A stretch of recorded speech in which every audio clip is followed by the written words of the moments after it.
This is a Tupac interview. I love it. Let me see if I can find it before I even put up on the main screen. Hold on. Give me a second. I just want to show y'all something because, like, a lot of times I feel like y'all don't understand me.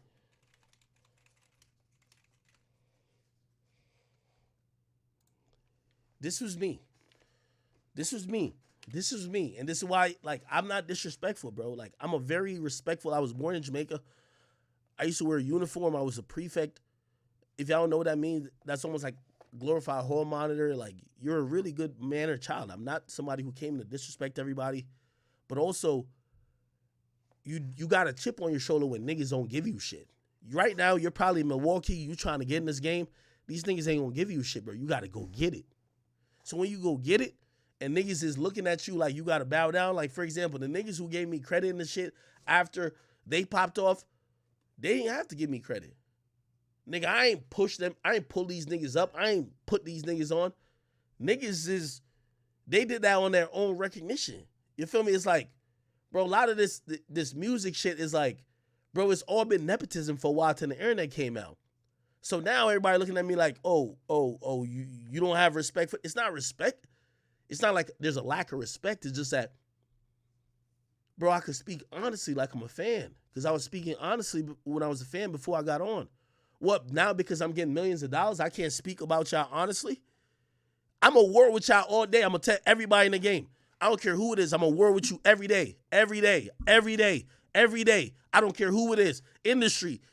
If you're at the top of a label, if you an old head, if you a new nigga, you the most poppin' nigga. We gonna war every day because I had to get here by being just a honest person with my audience, and y'all would never get me to change. And if that's the worst thing I do, y'all could mention all these other things, but if that's the thing that because I can't just be a little nigga to y'all and just shut the fuck up and just praise y'all blindly, and I'm trying to push conversations forward, man, it is what it is. I did what I had to do up in this shit already. Y'all did what y'all had to do. I'm good. I ain't in here starving. Neither y'all. I hope. That's just the reality of it. Anyway, this is why when y'all niggas be mentioning other niggas, I always use this motherfucking,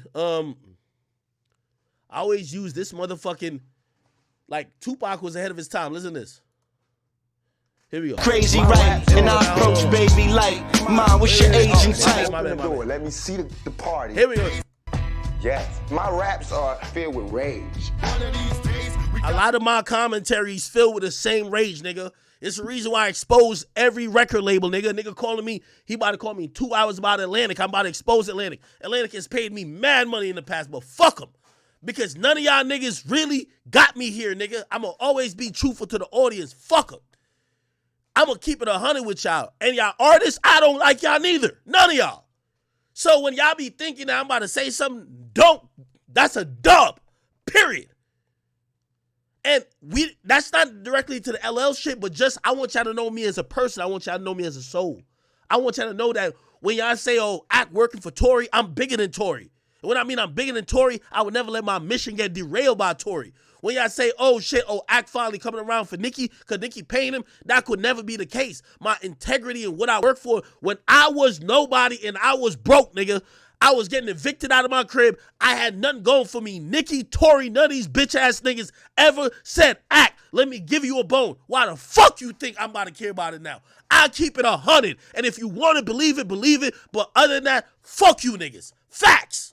And I don't care if you an old nigga, a young nigga, whatever it is. I get millions with niggas and I still expose them. I don't care. I gotta be like that. Because I realize how this industry is so toxic. The moment you ain't relevant, they fucking throw you to the dirt. You know how many times they've tried to throw me to the dirt? Sometimes I get on the stream, I don't even know, like, man, I see they doing all type of plays trying to get me. Like, you think everybody loves me? No, nigga, everybody hates me, nigga. They don't want me to talk about what's really going, bro, that happens to me. Bro, I pray to God and I hope like I'm staying on the right side of reality or just history, and I keep it going. But this is a good, like, salute to Pac. This is a good, like, summation of a nigga like me if you're wondering, like, yo, how does Act view things? because I'm a new media nigga. I don't need to be cool with some of y'all. That's why everybody be like, you're trying to get a Nicki interview or Drake interview. Bro, I'm going to keep it honest with you. I don't think I'll ever interview both of them. I don't give a fuck. Because you know why? There's a bunch of media niggas lining up to suck Drake off. And Drake is my favorite artist, but it's one of those things where I'm like, I'm not one of the niggas who initially was in the system helping Drake do whatever. I'm just a nigga who, Drake didn't like me before he fucked with me. Go ask Drake. The first couple conversations, he's cussing me out, nigga. We didn't fuck with each other. So it's one of those things where I know in my heart, I don't need Drake. And Drake don't need me at all. He got a lot of other dick riding other niggas who want to do, let's do a part 2 to our interview. Let's do I'm good. But everything I'm doing, and I live a great life, I kept my soul. And I kept my freedom. And I kept whatever I wanted to do.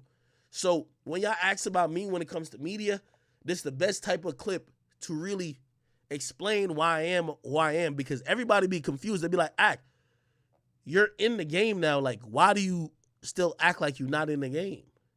Listen to the clip. We got him. And I'm knocked on the door. Here we go. If I know in this hotel room they have food every day, and I'm knocked on the door every day to eat. By the way, everybody go back to when I was just starting out in media. I said, if niggas don't want me to give the truth about what's going on in rap, y'all give me $1 million, I'll leave. I'll go back to Jamaica and I'm good. That's what I said, nigga. I said that. But not only did the people give me much more than that, they said, no, we want the truth. And I said, all right, I'm going to be the beacon of truth. But before, I was a nigga just starving. Niggas thought, you made money off Warren Chirac. Nigga, I still wasn't having no... Nigga, I never bought a luxury car until after the Warren Chirac. And they open the door. Let me see the party. Let me see like them throwing salami all over just like throwing food around. But they're telling me there's no food in here. You know what I'm saying? Every day, I'm standing outside trying to sing my way in. You know what I'm saying? We are hungry, please let us in. We are hungry, please let us in. After about a week, that song is gonna change to we hungry, we need some food. After 2-3 weeks, it's like, give me all the food, breaking out the door. And after a year, you just like, you know what I'm saying? I'm picking the lock, coming through the door, blasting, you know what I'm saying? It's like you hungry, you reached your level, you don't want any more. We asked 10 years ago. We was asking with the Panthers. We was asking with them, with civil rights movement. We was asking. Now those people that were asking, they're all dead and in jail. So now what do you think we're gonna do? Ask? Salute to our Tupac. Tupac, you a legend. I want to get straight into this LL shit. So, LL Cool J. Bro, I love LL. Just to let y'all know. Like, I never ever...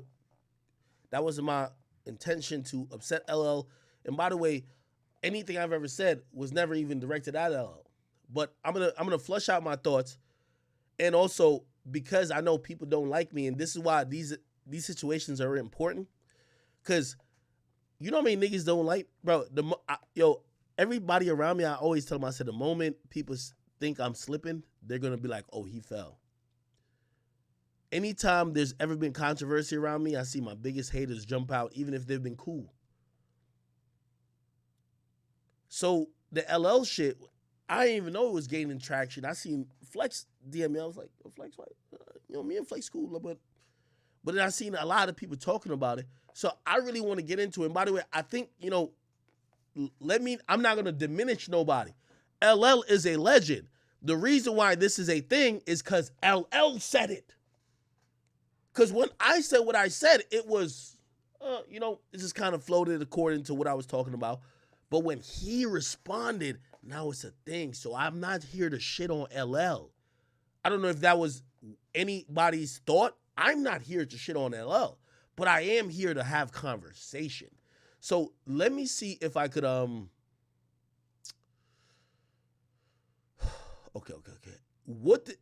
I want to play what I said. Could anybody send me a good clip of what I said? Right? So I described, and by the way, listen, I'm a man. I'm going to own up to anything I say. I described a lot of hip-hop pioneers as dusty. Okay? Now, we'll get to why I said that. But that is a thing. So let me see if I can find a clip, because rather than be like, oh, he's copping please or explaining, I want y'all to hear exactly what I said. Somebody said Breakfast Club got it? Do they got the whole thing, though? Do they got the whole thing? They have the clip. That's what you said. Okay, we'll play Breakfast Club shit. Bet. Here we go. What's going on? Rumor report. Rumor report. This is the Rumor Report. Talk to him. With Angela Yee on the Breakfast Club. I thought you were going to say LL Cool J, because LL Cool J went on Instagram Live, and you know he does not do that too often. He had some things he needed to get off his chest, and he had an issue with what somebody said. He wouldn't name the person, but we'll get to that in a second. But here's what LL had to say. It came to my attention that a DJ, I'm not going to say any names because I don't think it's necessary. A DJ basically said that a lot of the pioneers in hip hop are, they're dusty, or how can they be the person that, invented hip hop if they don't have a lot of money, or if they don't look or represent like they have a lot of dough, right? Let me explain something to you. Don't confuse someone's ability to develop a business model. Don't conflate. In other words, don't think just because somebody knows how to get money or fails to get money that they didn't make a contribution to the culture. This idea that you have to have money or else you don't have any value is a bad idea, and it's a misinformed way of looking at the world. He's facts. Right? He's absolutely He's right. right about that for sure. It's not about how much money you have, and you could be super rich, and that doesn't mean anything. And you could not have a lot of money, but have contributed a lot to the culture. And also, some of your favorite young rappers are broke right now. They just look like they're getting money. And LL got it. Just to put that out there. LL definitely got it. LL got it. A lot of these young rappers outside of hip hop, he got it. Like LL got it. You can get on Instagram and throw on some designer clothes and stand in front of somebody's car and hold somebody's chain and look like you getting money. But a lot of these young rappers are broke right now. Well, this is all in response, it appears, after Mr. C posted LL's comments as well as Akademiks' comments. This is a response, it seems like, to Akademiks, who was on a Twitch live stream, and here's what Akademiks said on that live stream. Bro, have you seen any of these old rappers who be like, yo, they're the foundation of hip-hop, really living good? Them be looking really dusty. I kid you not. And none of y'all try to comfort me, because I don't y'all either. So I'm just tell y'all the truth. Y'all be looking like, every time they be like an old talking about hip-hop, you be like, yo, bro, you sure you invented this? Because everybody else living better than you. All right. Well, Busta Rhymes wrote on Mr. C's page, God talk, thank you at LL Cool. I'm going to just stop that right now, unless they have anything to play that what I said. I want to clarify exactly what I'm talking about. And I'm down to have conversations with anybody that is involved. First of all, I don't look at LL as the pioneer of hip-hop. So if LL thought that was a shot at him, you're wrong. I don't look at you as a pioneer of hip-hop.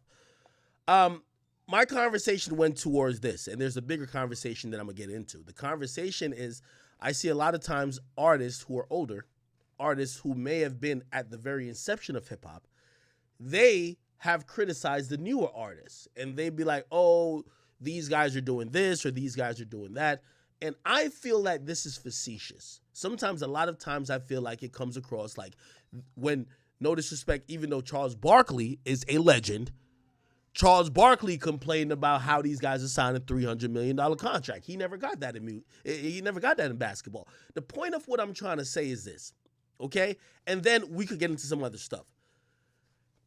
A lot of these guys who are pioneers, where they left off, and I want to put myself directly into it because I get on this fucking podcast, or I get on the stream, actually, because it's not a podcast. I get on the stream and I fucking explain verbatim. I explain, I try to give game. I try to help people understand what the fuck is publishing. I explain all these deals. I just did a whole shit about Future's deal yesterday, or why he was selling this thing. Here's the problem I have with, yo, my dog gotta chill. Hold on, let me hit my shorty. Let me take her out. Let me take her out. What in the fuck is this? Yo, he's going in out there. Hold on. Just give me 1 second. I'll hear my dog barking. I'm sorry.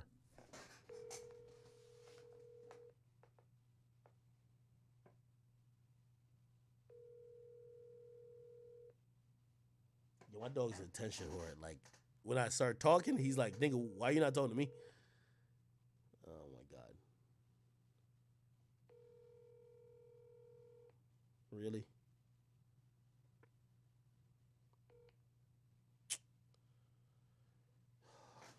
I might have to take a second and just like put him in the backyard. Because I don't want him just crying in the back. I don't even know if I can hear him, but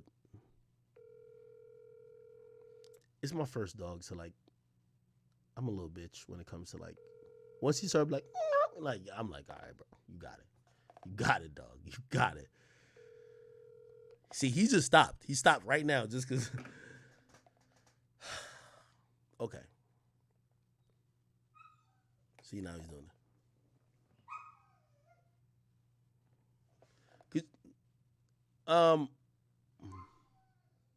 He do want to go out. Let me bring him out in the backyard, and I'm gonna come back. Okay? I'm sorry. I'm now dog father. I gotta like show him love. Come on.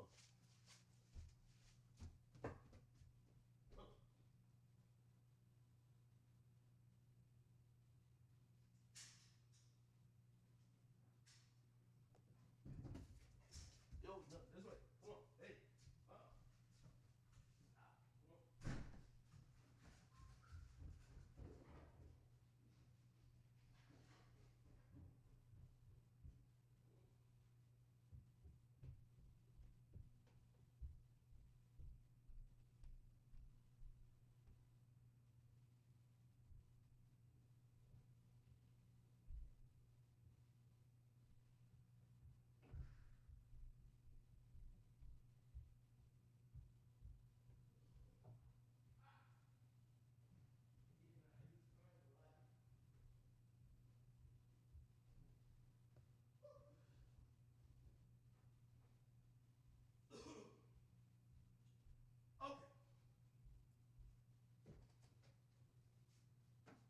Oh boy.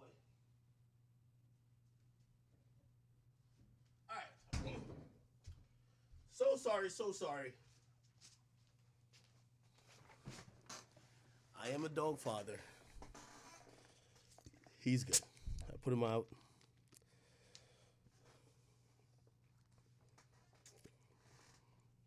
My dog's bougie.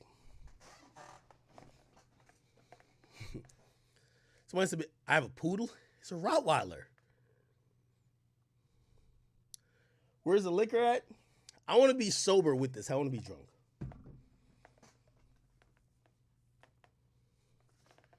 Somebody said, please start the YouTube. YouTube should be started.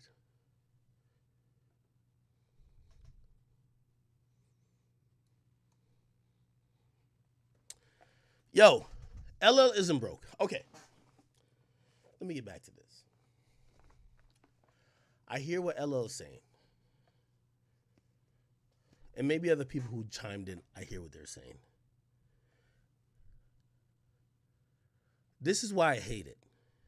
I love the Breakfast Club, but they won't ever cover anything I say without a legend responding to it.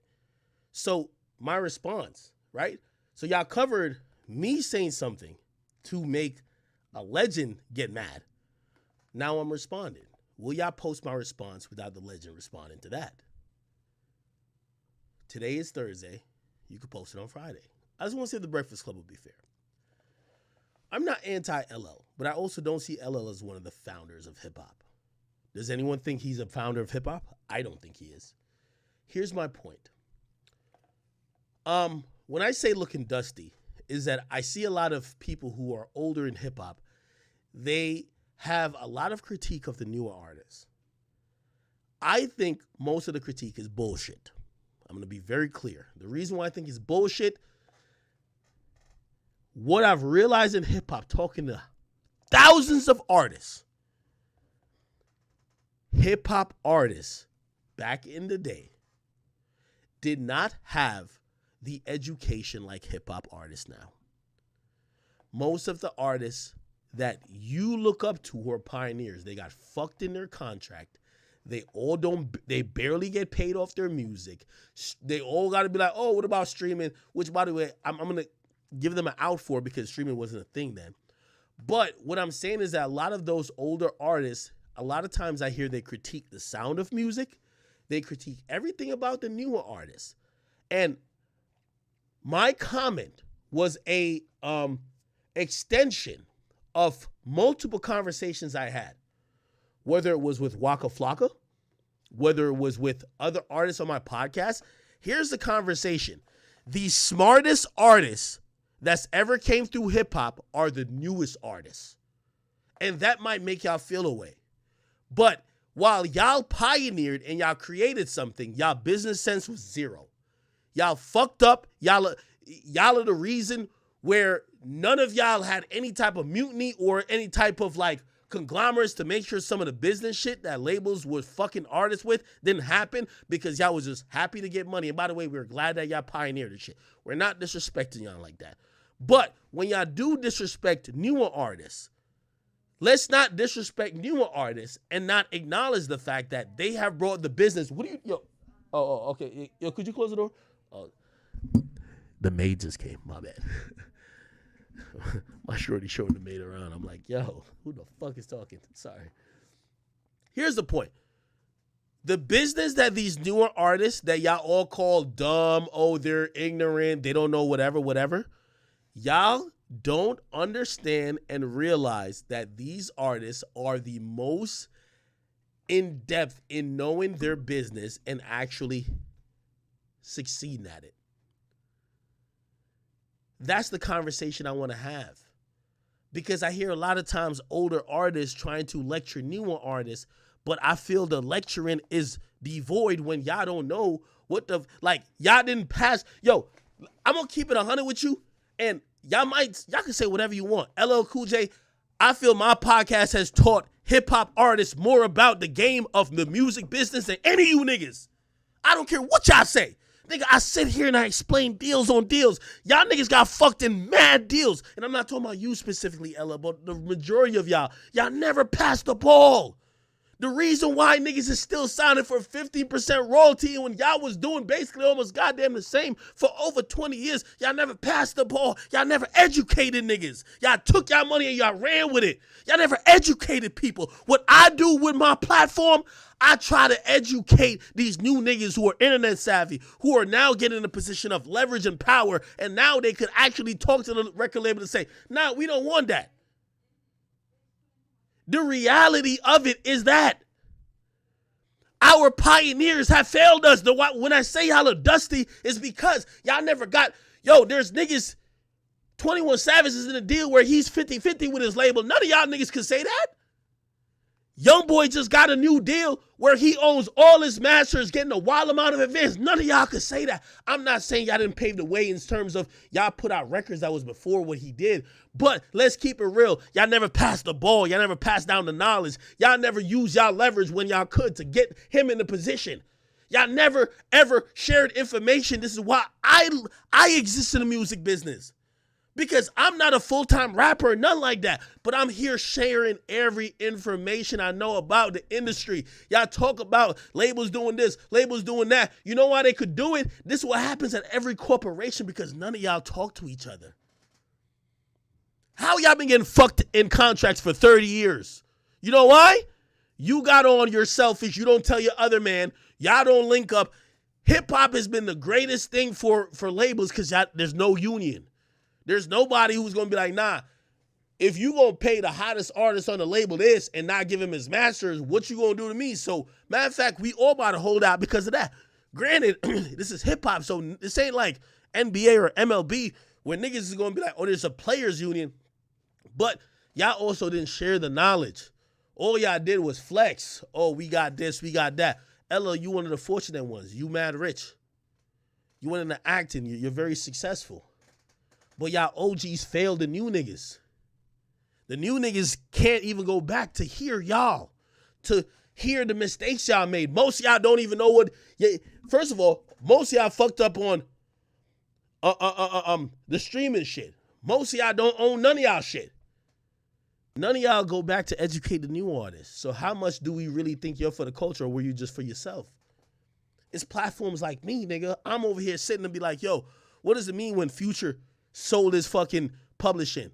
None of y'all, people don't know the difference between, I never knew it.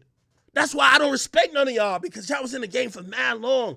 And there's mad new artists, mad struggling artists who ain't got nothing. They trying to get in the game. They'll sign anything for $1. And the same way you got fucked in the 90s, you let niggas getting fucked in the 2010s. How could I respect you? How could I? How could I respect you? How? Y'all don't educate nobody. Y'all don't help nobody. Def Jam been giving niggas the same deals for 30 years. Y'all never did nothing. No explanation. The game is to be sold and not told. Everybody look at everybody as competition. They ran a gambit on everybody in hip-hop. They did 360 deals. They did everything. You know why? Because they know you niggas wasn't doing shit. That's all I'm saying. I was not disrespecting y'all when it come to money. I would hope over time that y'all would get y'all words because y'all pioneers. I'm not hating on y'all because y'all pioneers, but I look at y'all as less than how I should look at y'all because y'all never taught these new niggas shit. I was never in the music business like that. I had to learn it, and now I'm teaching niggas. I get on my stream every single day, nigga, and I'm over here trying to tell people, okay, all right, I know y'all calling Future dumb because everybody's ownership. Let me break it down to y'all. Y'all don't do that. All of y'all sell y'all masters. All y'all do it for $1, but you don't explain it to the people. Every artist who come in the game got more leverage. Every artist could at least negotiate more than you, but they fall into the same traps as you because you never told them. I can't respect y'all for that. I'm sorry. Especially when y'all talking for the culture. Now, LL, if I attacked you personally or financially, everything you said to me would be fine because you, by the way, you got way, way, way more money than me. I'll put it out there. But when I say about the older rappers is that y'all all are in it for yourself. Y'all never helped the newer rappers. Y'all never helped anybody else. When y'all complain why the labels are doing whatever they doing it because all the niggas they sign don't at least share information. They all act like it's some solo shit and everybody get fucked. Why in 2023, every artist who signs to a record label is going to sign a contract, they're going to get fucked. Why? If this has been happening for 30, 40 years, why is that? LL helped me. I was never trying to disrespect y'all. I called y'all dusty because in reality, let's talk about it. Y'all seen the game. Y'all got fucked. Why didn't y'all become the niggas who are owning all the industries and record labels? People signing to you. This is why I salute to Coach K. I salute to P. I salute to motherfuckers like Yo Gotti. That's what it's supposed to be. Salute to Rick Ross. You got every artist get fucked in the game by a label. That's why I like when an artist will be like, yo, okay, let me put artists on. Let me be in that position. That's my whole thing. All of y'all artists from that time, y'all don't do nothing. Y'all literally still act like y'all don't understand the game. Y'all have never passed along knowledge. Y'all don't keep up with the current times. Now we're streaming, my nigga. How about you educate a motherfucker how about you educate Ice Spice who gets viral off TikTok? She getting a couple million streams a month or even a week. Now labels want to talk to her. How about you educate her? And I get it. Y'all might be like, oh, lawyers, this and third. This is why we can't respect y'all because I'm going to keep it real with you. If niggas ain't see that Steph Curry got that money, the next nigga who was important to his franchise like Steph Curry, he going to ask for more. Business in hip-hop has been lacking. So I wasn't talking about how much money y'all niggas got. I don't give a fuck what y'all niggas be having. But the point is that y'all niggas have not advanced the culture and the business of music for the newer artists. You have not. If any older artist, I will have a conversation with all of y'all niggas.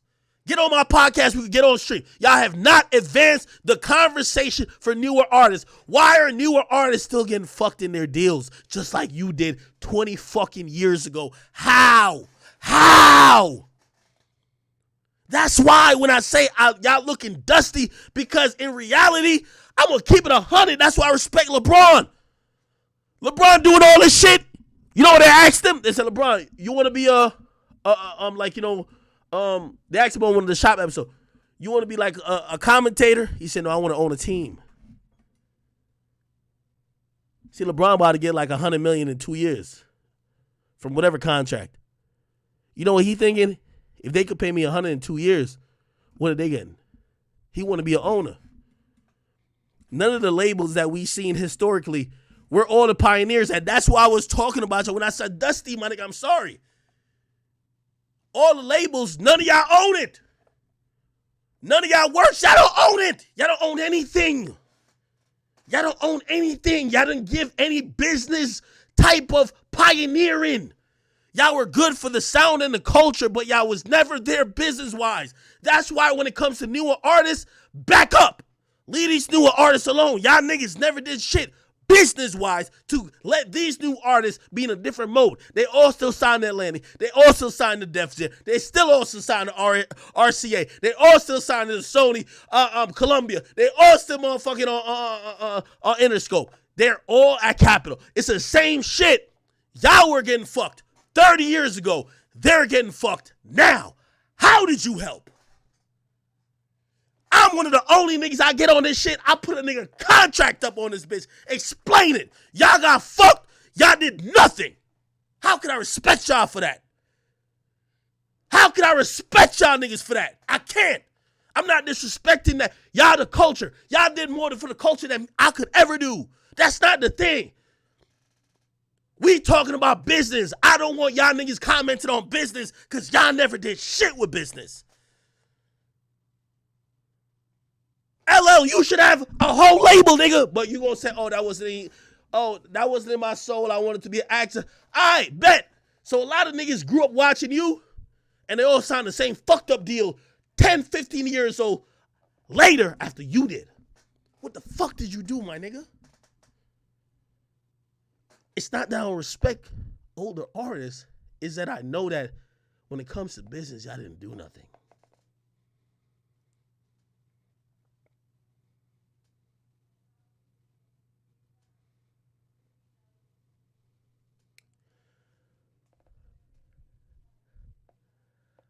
Let me say this to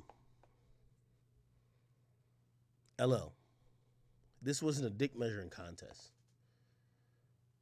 This wasn't me trying to shit on artists who came before me, say they were broke. And by the way, I'll give you another example. I think I may have made references to the NBA. If you were a player in the NBA back in the day, you know what most of those players who were smart did?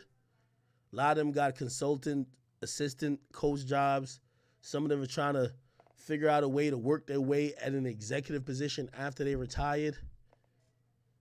It's not about money. Think about Magic. Magic ain't never get paid like these niggas is getting paid now. Magic was a executive for the Lakers. He basically used everything he got. He fucking used his worth. That nigga owned part of the Dodgers. See, that's respectable. My whole point is that I don't want to see y'all criticize young artists when y'all didn't do nothing. Y'all didn't do nothing with passing the ball. Y'all didn't do nothing with putting another nigga on. Y'all didn't do nothing with actually the business choices y'all had. So allow these niggas to make their mistakes. Allow them. They all made mistakes. They're making mistakes now. You know one of the reasons why people watch me on Twitch? Because they don't understand. I used to be a nigga who never understood the music business. I took my time yesterday. I said, yo, he sold his publishing. Yo, he still got the master side of it. Here's what's going on in the industry. Y'all treat the industry, and this is why y'all all get pimped out and fucked, because y'all don't want to actually be honest and share information. Hip-hop has turned so competitive that really your competition with your fellow man has allowed another nigga to pimp all y'all out. I ain't talking about that specifically when it comes to LL Cool J. I'm not. I'm talking about this when it comes to the majority of hip-hop. And I hope y'all understand it. LL, I'm not trying to disrespect you. As I said, from what I heard, maybe you moved. I think we live in the same town. We might. And I heard your house look fucking amazing. I know you got the bread, brother. That was never the conversation. I'm not trying to flex on you. I'm not trying to be like, oh, y'all niggas is broke. Especially you. First of all, I don't even look at you as one of the pioneers of hip-hop. Like, nigga, I look at you one of the legends of hip-hop. Nigga, like, for me, you're one of the late 80s, 90s niggas. Maybe I'm wrong on my timing, but okay. Fuck it. I'm talking about I've seen dudes who they were in the shit in early 80s, and essentially what their conversation is only critique. And I always tell people, I'm like, yo, you got to chill out and let people make their mistakes. Because do you know what mistakes you made? All y'all niggas used to sign a one nigga for some crappy advance and barely even getting, y'all were getting way more fucked. Like, it's been the liberation of the musical artists. Oh, my dog, damn, I thought she was in a cage. He might have something to say, too. You kicking around him. So that's the only point I'm trying to tell y'all. It's like, chill, Pluto. I'm not trying to shit on LL, but I will not sit here and act like the older artists and the older people in the game have not made it essentially almost, I don't want to say they're to be blamed, but we could probably blame them for the non-progression of artists. Y'all got fucked. The artists that you watched get in the game got fucked. You never shared no game. You never shared your experiences. You never try to mentor nobody. But then later, and you don't have to do it. Let me make this clear. You don't have to do it. You don't have to mentor or help nobody. But later in the game, when you pull up and you're criticizing a motherfucker who's now in the game and they're doing different shit, we got to look at you. So what did you help another nigga to do? What did you teach him? What did you teach him from your mistakes? LL, you was one of the hottest artists at one time. You went through contract negotiations. What could you bring to the game in terms of, oh shit, you know what? Artists in my time wasn't getting this, but I was the hottest artist. I asked for this. Y'all niggas don't share that knowledge. Because all y'all rappers are selfish. And all I'm trying to tell y'all now, the smartest rappers, and Waka said this with me, the smartest rappers exist today. They get leverage without, oh, okay, somebody had to put me on the radio. They're getting it via the internet, but now when they get it via the internet, they got to be emboldened to be the smartest rappers and make the smartest choices. Nah, bro, you shouldn't go into a 15% royalty deal, bro. Like, to keep it real, like, think about 21 Savage. All these rappers, none of them were in a 50-50 partnership. 21 is one of the first niggas. You know how he was? Bro, we dropped an independent mixtape that went platinum. He went crazy platinum. So, of course, when he had that conversation, it was like, yo, well, I already went platinum without y'all. Don't really need y'all. What y'all could offer to me, they can't treat him like no regular hoe on the label. They gave him a good deal. But nobody knows that shit. That's what I'm saying. And I know y'all gonna be like, oh, no, the label's supposed to put y'all on game. Bro, you only know what you seen. You only know what you seen. When y'all come to my stream, I tell y'all, yo, y'all see what YoungBoy doing? That nigga just made $100 million last year. Oh, y'all see what Future doing? Future looking to make $100 million this year. Future just dropped one of the biggest albums. He's cutting deals all over the place. Future don't know how this shit gonna go. Some people like, oh, ownership. That's cool. These white motherfuckers, they'll sell their catalog later for like $300 million. Future about to drop 10 more albums. They want to give him $85 million for his catalog. Nigga, and it's only the publishing of it. Nigga, take that shit. Bro, what you gonna do? Wait 20 years to get the money? Or, let me ask you a question. If I could give you, let's say you got $85 million. If I could give you $92 million in 20 years versus I give you $85 million cash now, would you take? I want everybody in the chat to answer this. If I could give y'all $92 million in 20 years, or I could give you $85 million in right now, what do you take? Bruh, fuck them $7 million, even though $7 million is a lot. Nigga, give me the money right now. I don't know what the fuck I'm gonna be doing 2 years from now. Bruh, give me the cash. Bro, that's what these artists doing. And you know when they doing this, it's not like, oh, okay, they're retired. Bro, Future got 10 more albums planned. So I bet he gonna have another catalog that he could work with. That's the point. I try to educate y'all with it. The reason why I ain't trying to have these conversations with these niggas, because y'all not educating nobody. Yeah, y'all successful. Oh, we get it. Yo, LL Cool J, you're very successful. But will you start educating these artists who are getting fucked in their deals, who all signing 360s, who don't know their worth, because they're trying to be you. Or they're trying to be a version of you that was older. They're trying to be 50. They're trying to be this. The game doesn't change, nigga. Ice Spice right now, Ice Spice ain't on a label. Y'all might think she hot as fuck. She not on a label. She's on, well, you can consider World Star a label. She has a distribution through World Star, my nigga. She's probably still listening to Offer. She probably won $2 million. If she don't, she's stupid. I'm telling you, this is a fact. This is industry talk. This is what these rappers never wanted to let y'all in on, even though every nigga in the hood, if you're not playing basketball, you're not good at some other shit, you trying to get in that rap. But niggas won't give you the game. Ice Spice got a distribution deal, maybe for like maybe another record or 2 more records. She probably got a little bag from that, 1.5, who knows. Now, every label want to sign her. All right, cool.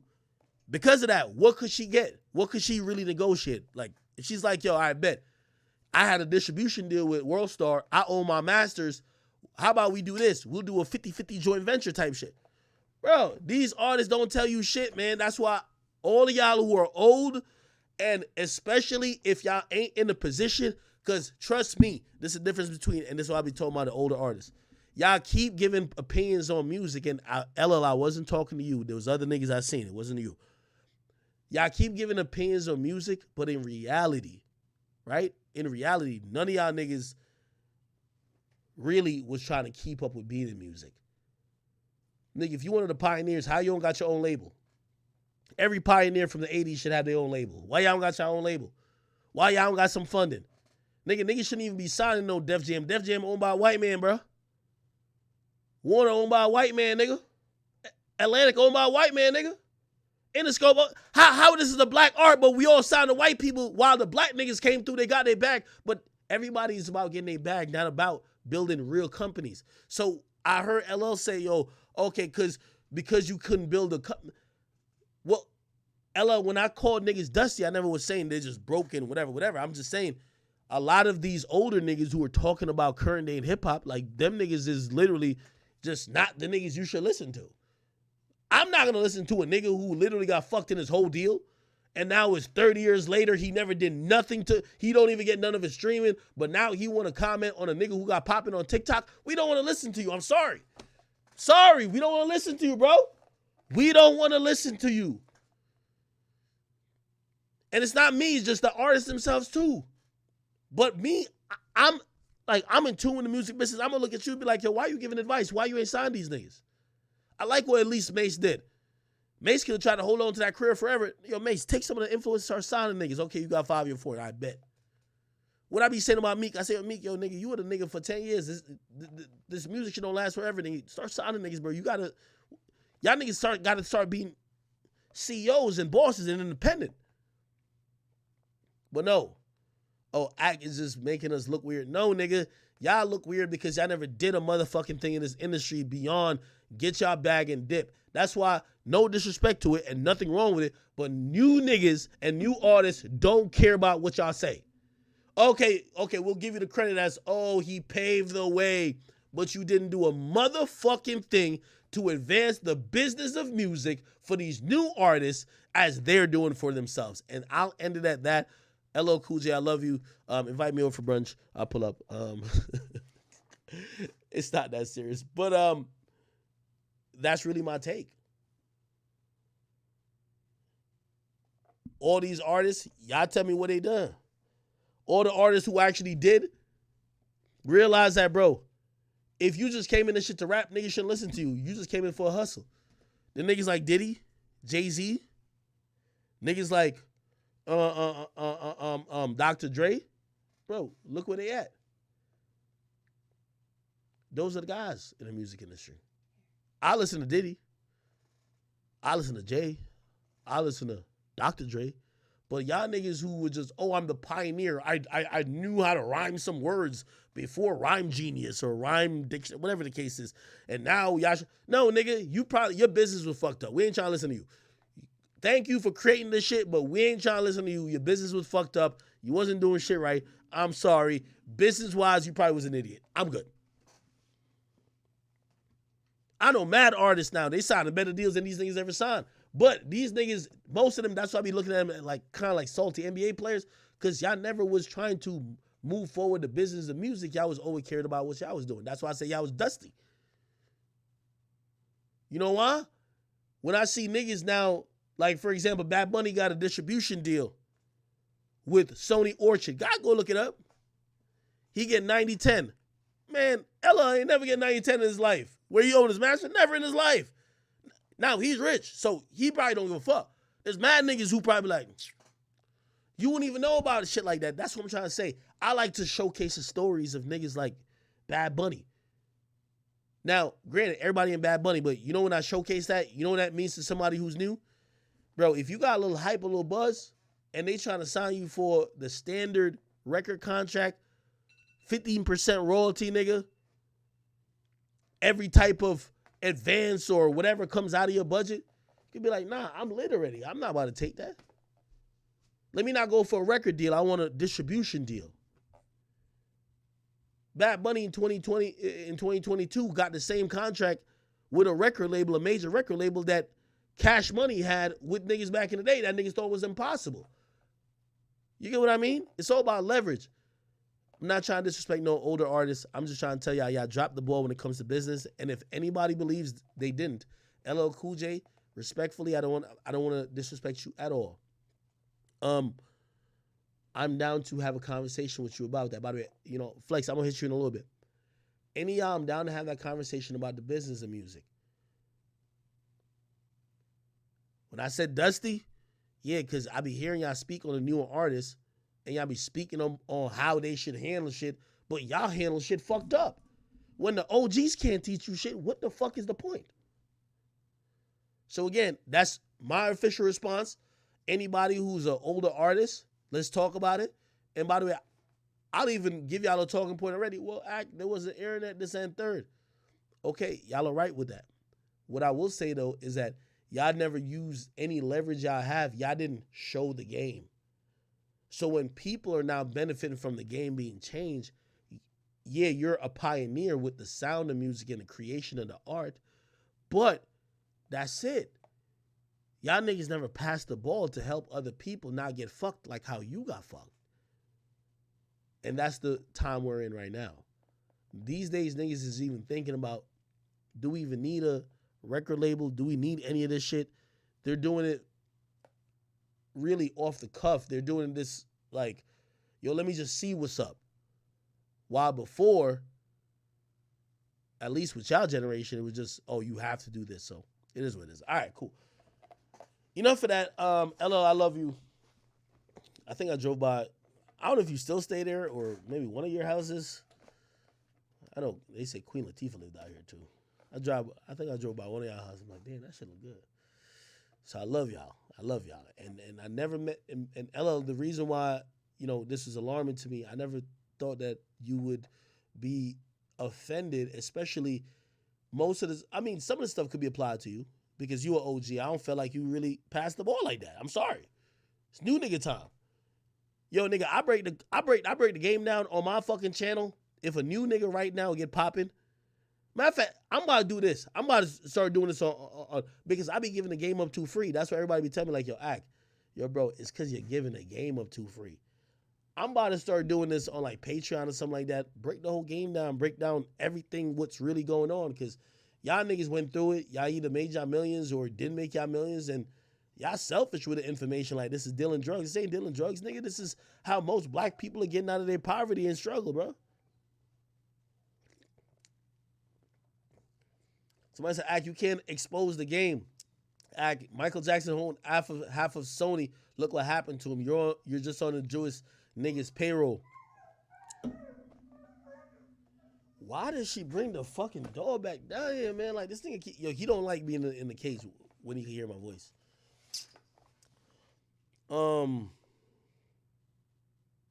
Somebody said, where my label at? I didn't come here to profit off of the game in the sense of being a label. I'm gonna be honest with y'all. Don't troll me right now. Just tell the truth. Me or any OG you know in the game who is giving you more game about the music industry. Just be honest. Has Akademiks given y'all more game about the music industry, or has it been, name who was giving you the most game? Nigga, I've broken down shit that niggas will never talk about, bro. I'm gonna just keep it 100, bro. This is why when I be talking about OGs, like, what are we talking about? Bro, I'm trying to help the culture go forward. All y'all niggas, y'all get fucked in y'all individual. Yo, I just talked to Namir. Yo, YB and Namir sat with me and talked to me. Nigga, I knew this before, nigga. I'm just glad we had an interview. YB and Namir don't own YBN. YBN is owned by a lawyer, nigga. Like some nigga, James Cruz or some shit. It's owned by some other nigga, bro. Why did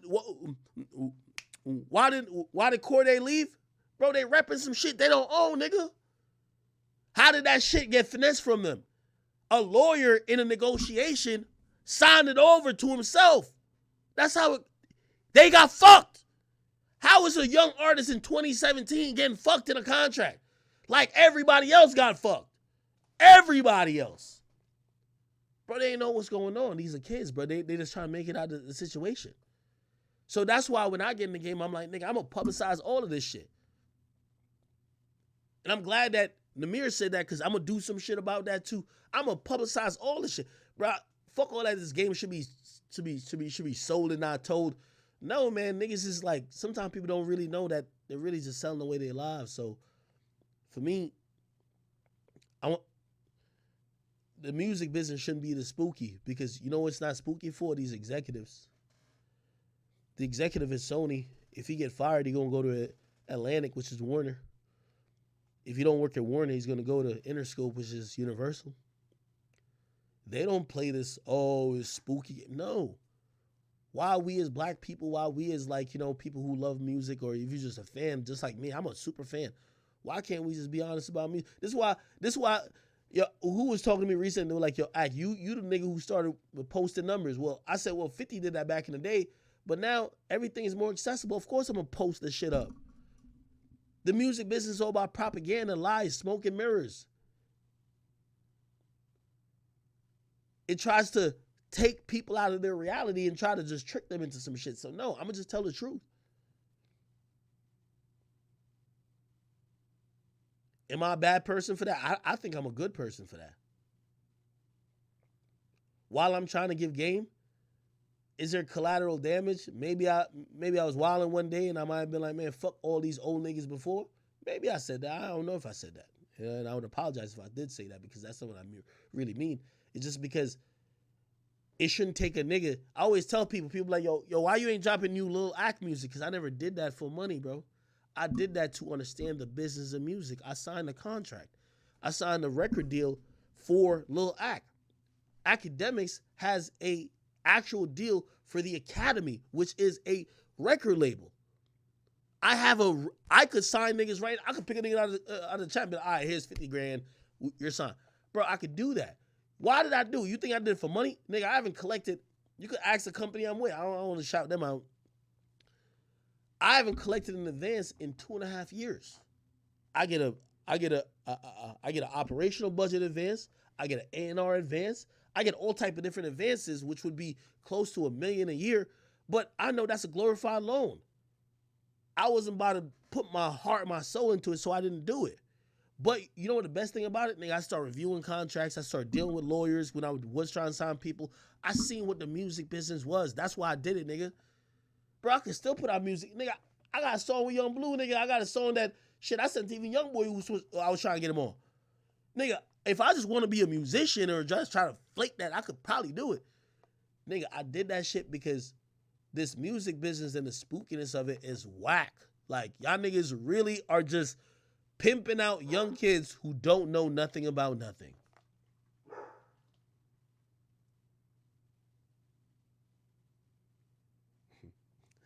All right. Anyway. Yeah. Just to end it again, LL Cool J, I love you, man. Like, you a legend. My comments wasn't necessarily to you, but it could probably apply to you. And I'll state my claim one more time before I move on. Y'all older artists, when I said dusty, is that a lot of times I see y'all commenting on how newer artists are moving because newer artists these days are being open to more advances, huge advances. Drake just signed a $600 million deal. There's nobody in the history of rap who ever seen a $600 million deal. Young Boy potentially made $100 million in the last year, there's none of them niggas who's making $100 million just off rap. What we have to acknowledge is that the business of music is expanding. The contracts being given out is getting bigger and bigger. Kodak Black ain't gonna sign with Atlantic Records because he's looking for a $40 million contract. None of them niggas got a $40 million contract with nothing. And arguably, we could say that LL at his time was bigger than Kodak. But LL ain't getting no $40 million with Def Jam contract during his heyday. No, the money wasn't like that. This is the biggest the music business ever been, really. That's all I was trying to say. So when I do say like Dusty, I'm not talking about LL, but I also talk about these artists who are older, who never got the money that these new niggas is getting, who never had the leverage that these new niggas is getting. But then I hear the criticism that they're talking about these new artists without them giving any type of guidance. Like, nigga, you've been getting fucked in your career the whole time. You've never owned none of your masters. Most of these niggas, NBA Youngboy, like at least at a certain point, he started owning partially some of his masters when it comes to Atlantic. Now in his new deal, he gonna own all of it. So when I hear y'all talking about the music business, this and third, nigga, y'all talking about some prehistoric shit because y'all never passed the ball. These artists are going into a new music business than what y'all did because y'all never helped contribute what was your knowledge that people could learn and continue. Somebody said, I need to get Ebro and Funk Flex on the pod. Somebody said, don't be scared. Bro, yo, why do y'all be saying shit like this? I really dislike some of y'all niggas in here. Ebro never wanted to talk to me. Nigga, I do a podcast with Ebro now. Bro, Ebro don't want to do it, bro. Like, Ebro's one of them niggas who still think, like, play this. Ebro's one of them niggas who still look at me like an internet nigga. You feel me? Oh, I'm on Hot 97, you're an internet nigga. Like, come on, bro. Like, bro, it just won't happen. Funk Flex, he showed me so much respect. I love Funk Flex. And I've always said, I think a lot of what DJing is dead. Not what Funk Flex do. That nigga's a star. He's the blueprint of shit. Funk Flex actually, like, I like how he talks shit because I like to talk shit too. So I like that shit. But Ebro don't want to sit down with me. And I would love to talk. Bro, if I could sit down with Ebro and Funk Flex, they millionaires, so I wouldn't even try to play them like that. But nigga, I would pay for that. I want that to happen. Bro, they don't want to sit down with me. You feel me? So that's why it's always interesting when these things go viral because I'm like, none of y'all act like y'all all act like I'm just not involved in a hip hop conversation until y'all get something that I say that y'all all could be mad at. Cause I'm down to talk to y'all all the time about mad different things, but y'all don't talk about it. But now LL mentioned it, everybody's hitting me up. Oh, let's talk. Okay. Yeah. What y'all talking about? All right, cool. Yeah, nah, chat. We had a bunch of more stuff to talk about. Yo, chat. Just sincerely, I hope y'all thought I was fair in how I handled, or I even talked about the conversation regarding LL Cool J, Ebro, and even Funk Flex. I'm not here to disrespect. Like, that's the easy way to make someone radioactive. Oh, he's just here to disrespect. I'm not here to disrespect none of y'all. I love all the contributions, but y'all don't like criticism. And y'all don't like criticism like my mom don't like criticism. Like, I love my mom to death. You know, I bought her a car and a house. But anytime old family stuff come up and we talking about, well, mom, why did this happen? If my mom has to take any accountability, she blow up the argument. She don't want to talk about it. You know why? In her mind, she's probably like, yo, nigga, you my kid. Like, why the fuck I don't got to sit here and have you hold me accountable. I'm not trying to say I'm doing that with older hip-hop people, but I'm like, bro, y'all got to be accountable for the reason why all these niggas signed to Atlantic and got fucked in their deals is because none of y'all was really open and, like, that's why even, like, with, I'm going to keep it 100 with you, even though he didn't really get too much into it. I love what Kanye did. Kanye tweeted his whole contract. He tweeted his whole contract with Def Jam. Now, granted, you would have to read it and interpret it, but, like, bro, the game ain't supposed to be so mysterious. He put his whole shit out there that if you on Def Jam or you're on another label, you know how big Kanye is. If you read his shit, now you can understand why they offering you this, or you could, bro, it's information. Let me tell you this. When you run any successful company, and this is why I don't like hip hop. When you run any successful company, you never let the employees know what each other are making. You always tell them that's a rule. If you tell that person that I paid you $10 and I'm paying him $8, you could get potentially fired. You know why you got to do that? Because once that person starts letting people know, like, oh yeah, I'm doing the same job as you, but I'm getting paid $10. And to keep it real, like, it was just a negotiation. I want a negotiation and I get 10. Yeah, you got more experience. I just get 10. It fucked the whole situation up. So, it is what it is. All right. All right, people. Hopefully that wasn't that intense. Y'all were sending me mad topics. I told y'all how to send topics yesterday. We're going to get all into it.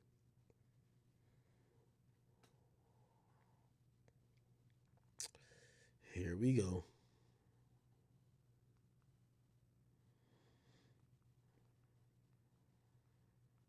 It's a lot of things we could talk about, low key. All right.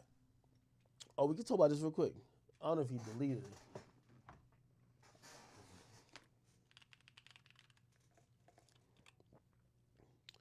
So YG had tweeted some shit about Def Jam. Bro, this is just what it is right now. Def Jam is a clusterfuck. Like, they really don't give a fuck about really new artists. YG was mad that they put out his track list for his album, and I guess they probably had a meeting like, yo, okay, your track list is going to be out on this day, blah, blah, blah. Apparently, they prematurely put out his track list in, okay? So YG said Def Jam be hiring people to fuck up. All they do is fuck up. My track list for my album is not supposed to be out. They suck real bad. Hey, that's just the reality of things, man. This is why I like to keep it transparent with everybody. Def Jam. Let's look at Def Jam roster. Everybody on there fucked up. Def Jam, their bottom line right now is old catalog. They don't really care about their new niggas. Feel me? Yeah, 2 Chainz gonna do what he gonna do. Okay, we can just go down the list. Big Sean gonna do what he gonna do. Like, they got no new artists that they gotta go crazy for. That's why they're not signing the new artists. They're making money off of really just past catalog. They don't give a fuck about no Danny Lay. Like, come on, man. Like, Danny Lay be looking like an independent artist. Yeah, Fredo Bang, bro, they barely put nothing behind that, bro. They're not really. Fabulous is a legendary artist. DMX catalog. Bro, just look at the roster, bro. Hit Boy, I ain't gonna lie. They do put some shit behind Hit Boy, because I do see it. I do see it. Like, they be, because they look at Hit Boy, especially after coming off the Nas shit, they're like, oh shit. Hit Boy is like, he's lit, and he's a producer / artist, whatever. Kiss is kiss. I'm gonna keep it real with you. Recently, Def Jam, I guarantee, Def Jam right now is putting more into Jeezy. No disrespect. And by the way, this is a good thing, though. They're putting more into Jeezy. I think Jeezy's dropping a new project or some other shit. They're putting more into Jeezy than they're going to put it into a new artist. Like, bro, like, this is what I'm trying to give the new artist game.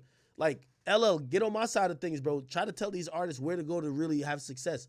If you a new artist, don't go to Def Jam. Why would you go to Def Jam? Like, nigga, like, bro, they're focused on catalog and longevity. They're going to put a lot of money behind Jeezy because they have a whole catalog for Jeezy already on Def Jam, okay? Jeremiah's R&B, Janae R&B. Bieber's going to be Bieber. You feel me? Kanye's over there. You know what I mean? Again, no matter how much Kanye say he's trying to buy shit off, remember Kanye was trying to buy, like, oh, I'm trying to buy my masters back and all that. Bro, these labels, they told Kanye the same thing they told Youngboy, or Atlantic told Youngboy, which is Warner. Nigga, we ain't finna send you back no fucking masters, nigga. Like, yo, bro, we could do some shit where, like, you own part of your masters for the new joints, but we ain't fucking selling you shit, nigga. Like, the hell? That's what it is. Kanye shit, still on Def Jam. You feel me? Remember all that shit? He tweeted out every document when it came to his contracts.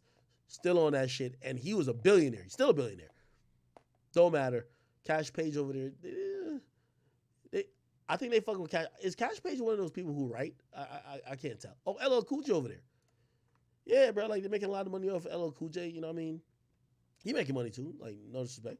Logic, this was probably the last big deal they gave. Oh, yeah, I can't see it. I can't see my bad chat, my bad. Logic, it's the last big deal they gave out. Look, Logic, 30 million, Def Jam. Bro, look, Logic's Def Jam deal was reportedly worth not worth. Oh, let me read. Okay, this was complex. Okay, this is what he said in a whatever. According to blah, blah, He's not bagging as much as he claims. The alleged sources went out of their way to inform that the restructured contracts doesn't land him in the $30 million range, blah, blah, blah. Trust me, he probably got at least 20-something. Here's the point. This was the moment. I'm telling y'all this. This is a fact, bro. The moment Def Jam gave Logic a big-ass deal, they realized that shit didn't work out, and they said, fuck that. Why we investing in this new ongoing changing shit? We got mad people's catalog we could make. Like, they're going to guarantee make a couple million off LL's catalog. They're going to guarantee make millions off Kanye's catalog. They're going to make millions off Justin Bieber. So it's like, yo, why are we investing in some niggas who just might not be the guy? They got Nas over there, obviously.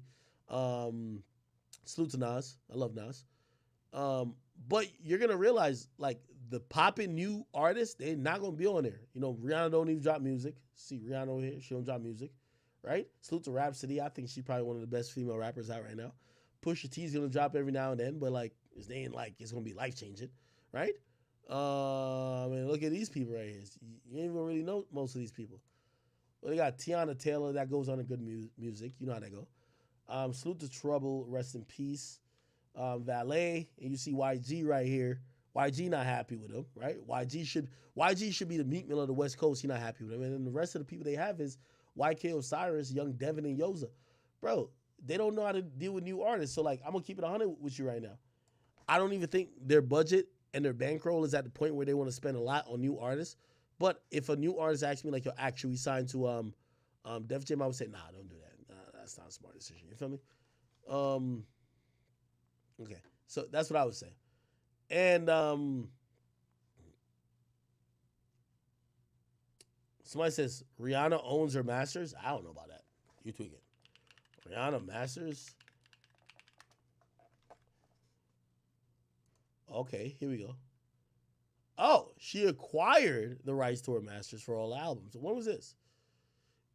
In a cover story for the April issue of Vogue, there are reports that after she released her last album in 2012, she left her old label and acquired all her masters.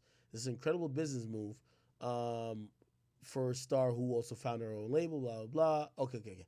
All right, so here's the thing, right? And by the way, I think, like, Drake should own all his own masters now, too.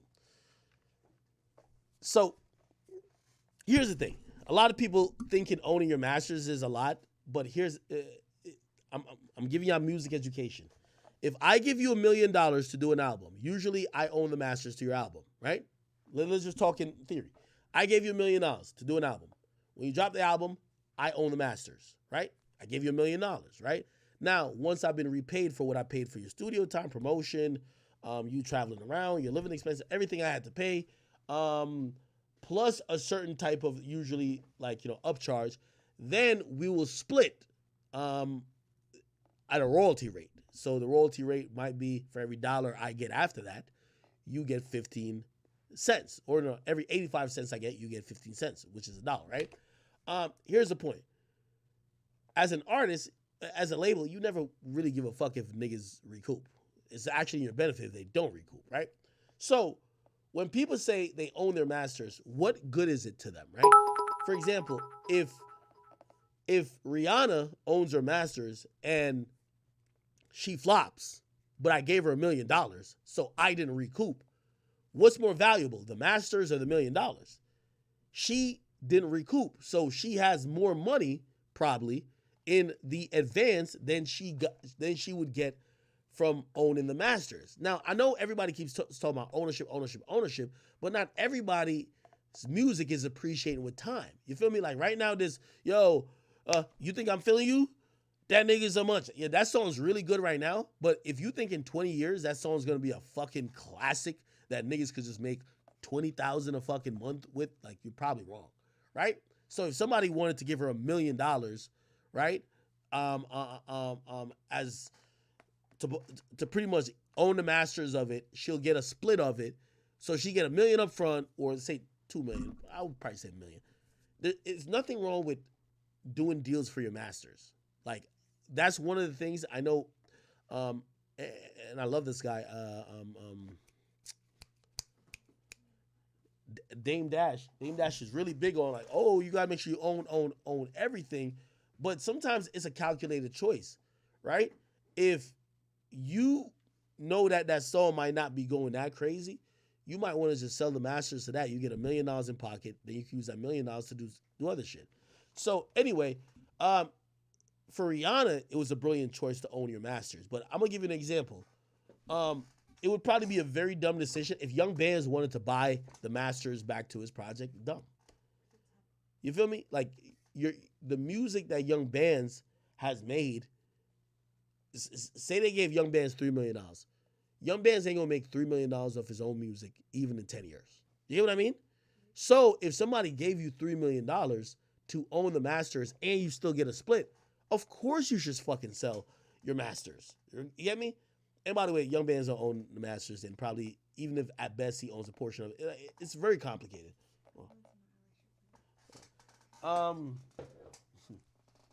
Okay. So the point what I'm trying to say is, let's not just think that you need to own your masters and you're getting a shit ton of money. You get what I mean? Like, for example, NBA YoungBoy's masters right now. YoungBoy's in a lane where selling his masters might actually, or his portion of the masters, because Atlantic owns the rest of it, and also maybe even the publishing when it comes to his work is going to be important. You know why it's going to be important? YoungBoy's probably going to drop 50 projects in the next 4 years. You get what I mean? So when you drop 50 more projects, yeah, of course, people are going to still check for albums like Top and maybe 38 Baby and AI Youngboy, but you're going to create new classics. And if you're still hot then, those things are going to really have the majority of the value. So if somebody wanted to give you like 40 million right now for it, why wouldn't you take it? You get what I mean? Especially when you're diluting your the pool of music you have. Right? Like a lot of these guys who sell their masters and shit, they're done making music. Oh, they're done making music. There's a limited quantity of the music there.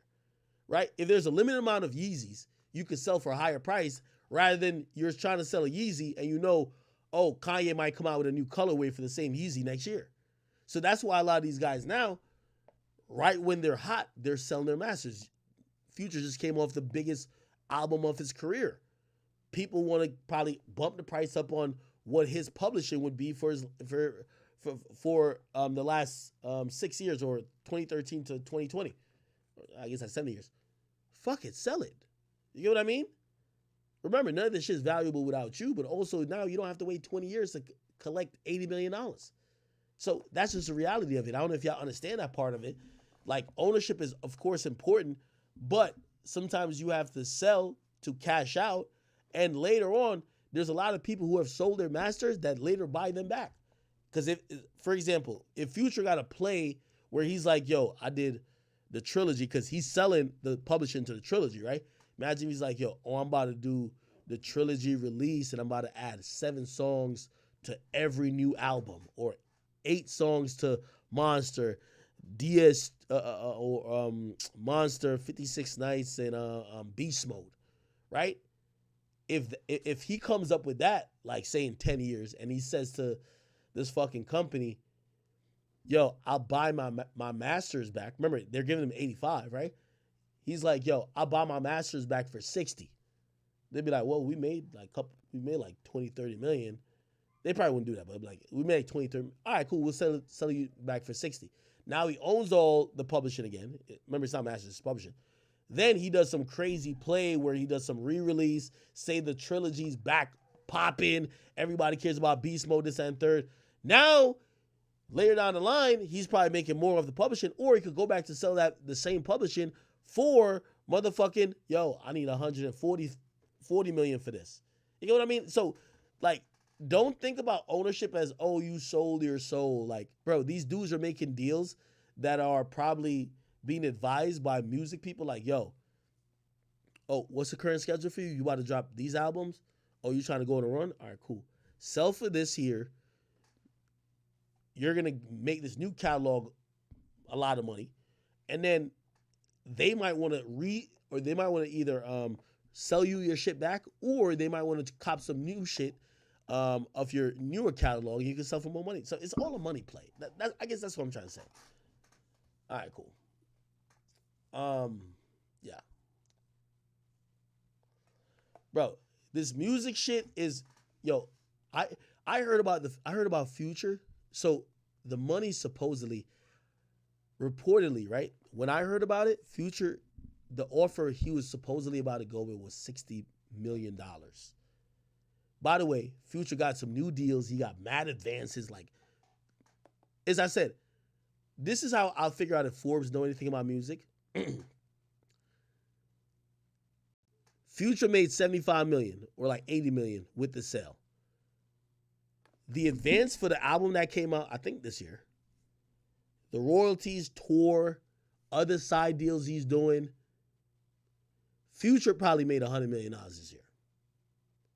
And y'all can say whatever y'all want. That's why Future say unsuccessful people won't understand what the fuck successful people do. Future probably done made $100 million that he's going to get in cash this year.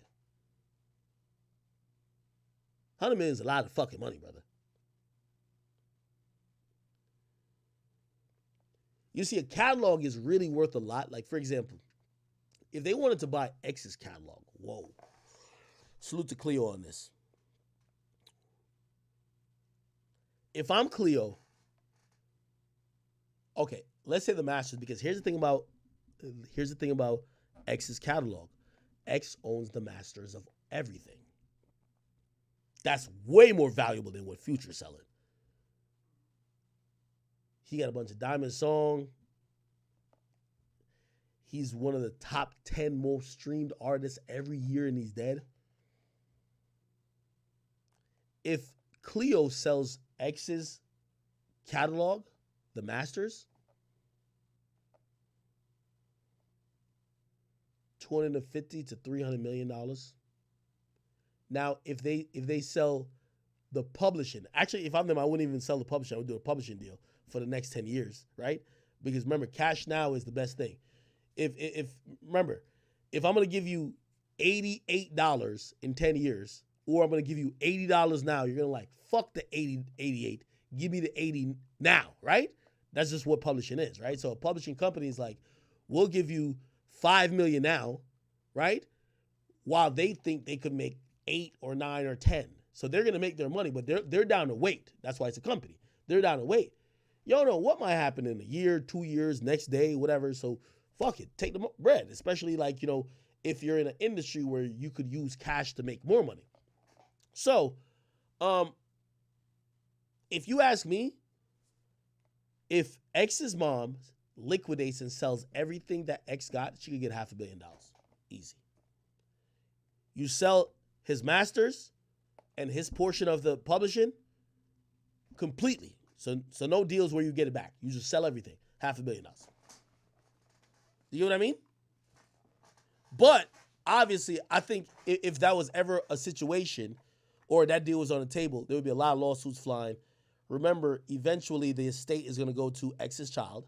So X's baby moms would probably have a legit case to try to put an injunction in to say, yo, if X's kid is going to inherit this at 18, his mom can't sell it before he gets to 18. That would be a great court discussion.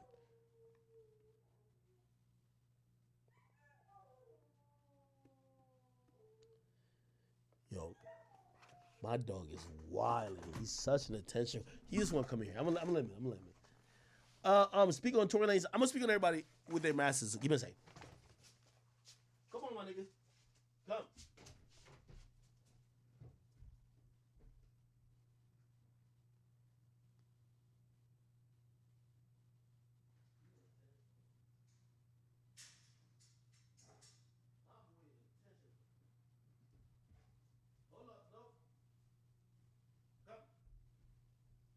You want to go? Okay.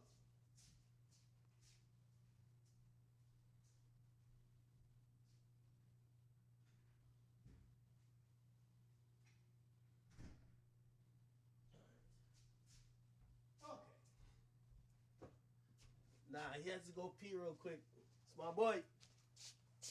Kind of raining there, so I don't know if he gonna fuck with it. Anyway, yeah, but remember I was having this conversation about music, why there's so much money into it? Bro, it's a lot of money into this shit, bro. You having a couple hit songs, you sell the publishing for the next 5 years, 10 years. They're going to give you $4 or $5 million cash.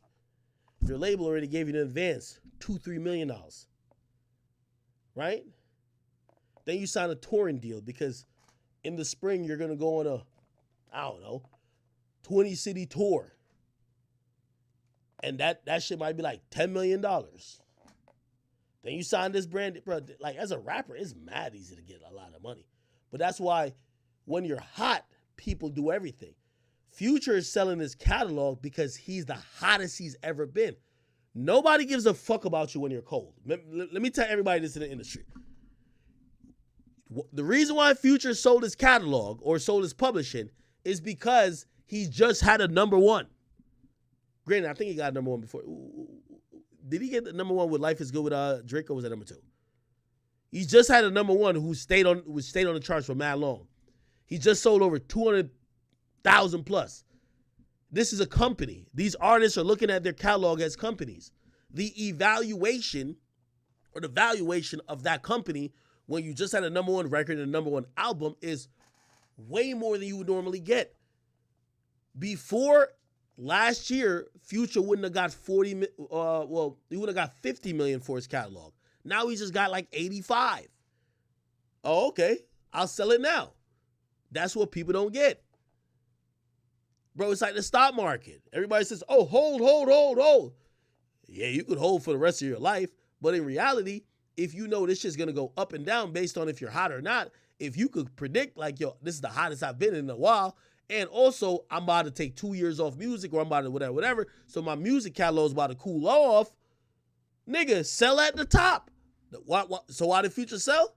He's the hottest right now. Sell. Get that money. Smart. I love it. You gotta be smart. Okay?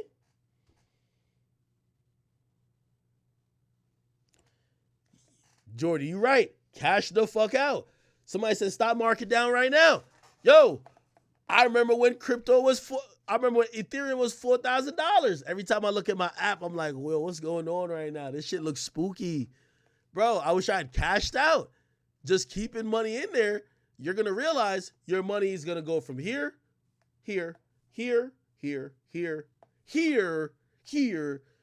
No, just leaving it in there, not cashing out, doesn't mean you make money over time. So all these dudes are cashing out at the right time. Young Boy, Future, everybody who's popping, cashing out right time. Murder Inc., they're doing documentaries. They got a whole bunch of stuff coming. They know the brand's going to heat back up. Signed a $300 million deal. Yo, we going to heat this shit up. Y'all collect the money over 10, 20 years. We just want the cash right now. Give us the cash right now. The company that bought it, look, Irv Gotti and Irv Gotti sold Irv Gotti $300 million. Look, Irv Gotti tears up while signing a $300 million deal. I'm giving y'all the reality behind this shit. Look, the hip-hop veteran announced $300 million deals as CM sells his 50% ownership stake of his master. He's selling half the masters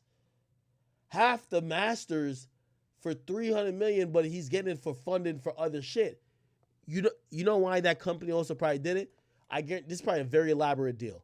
They're probably gonna be like, yo, there's gonna, we seen the success of what's the name of that show or that movie? Straight Outta Compton. Everybody wants the Murder Inc. movie. We'll give you a deal where we own the masters of the shit, in terms of getting that movie made, and we'll also just fund a few other films because we know you make films, which they're a film. It's probably something with a film company. I guarantee. Watch. Iconoclast. Look, I guarantee, bro. Like, bro, this is high level business, bro. Iconoclast company. And I've never Googled this before. Look, already, what'd you see? Film. Look, film, video. Oh, I don't know if I can see. Oh, yeah. Film and video, bro. Let me see. I can't even. The reason why they might want to buy the masters for Murder Inc.'s catalog is because they probably are trying to figure out, okay, cool, we're going to do a biopic. We're going to do a series on Hulu, a series on Netflix. So if we own the shit now, we don't have to keep paying them, right? But also, what is their catalog worth? Okay, cool. Irv is heating up the catalog by doing a few different things. He was doing, I forgot what the name of the shit. He was doing some shit on like Bravo or something like that. Okay, cool. We're going to give him some money for the catalog, and then we're going to put in there, the $300 million might be gas. It might be like, yo, we're paying you $100 million for the catalog, and then we're giving you a $200 million budget to fund your movies. So it's a $300 million deal. That's what I'm trying to say. Like, bro, the business of music is so, like, interesting. Like, I know sometimes, I was watching people trying to clown Future. I'm like, are y'all fucking stupid? By the way, right now, everybody's trying to sell their catalog. Everybody. I know about 5 other artists. I won't say anything about them, but everybody's trying to sell their catalog because right now, a lot of the companies are getting into, you know, their conglomerates that are trying to own catalog to leverage it against a bigger play. Like, you know what I mean? It's almost like SPACs. Like, you know what I mean? They're going to leverage it against a bigger play. Like, yeah, you got your little 20 million, you got your little 40 million here, you got your 100 million, but they're going to leverage their whole catalog and go for billions. It's kind of like when, you know, Sony and Michael Jackson's catalog, like, they've leveraged that in so many different ways. And so, like, I'm telling you, it's really complex. Anyway, let me get off this shit. I know I'm really, like, really interested in this shit, right? I'm a math major, man. You know I'm a pocket watcher fucking too. Okay, cool. Let's get it, people. Let's see what's cracking on here. Somebody says Rosenberg violated me. Bro, come on. Like, come on, bro. Yo, this bitch got fucked by the BBC, bro. Like, just because y'all said it. Rosenberg, I don't even know if you said nothing, but just because my chat typed your name, I just got to, let me just throw some violation into it. Rosenberg bitch. That's how I'm Googling. Rosenberg bitch. Okay. No. Okay. Ex-wife. Here we go. Bingo. Alexa Rosenberg. Okay. Ask if you don't address why she broke up with this bitch ass nigga. Why did they get divorced? Look, they got divorced in 2018 because of the BBC. Big facts, nigga. That's what happened, boy. And by the way, she ain't get no fucking alimony from this nigga because he was broke. She was making more than him. You know, a woman ain't about to be like really with you type shit. Like, nigga, you broke. Like, she making more than you. Like, you know what I mean? I ain't gonna lie. I was about to file for custody. Is this a dog or something like that? I was about to file for custody. Come on, man. Look at this shit right here. Rosenberg, you can't talk to me, nigga. You know what I mean? So she fucked the nigga in the mailroom with some black nigga. The nigga was donkey fucking her. Crazy. Crazy, you feel me? While this nigga was focused on breaking down Joey Badass albums and, you know what I mean, Smoke Dizza, a nigga was smoking his bitch up, you feel me? Piping her down viciously. Holy. You know what I mean?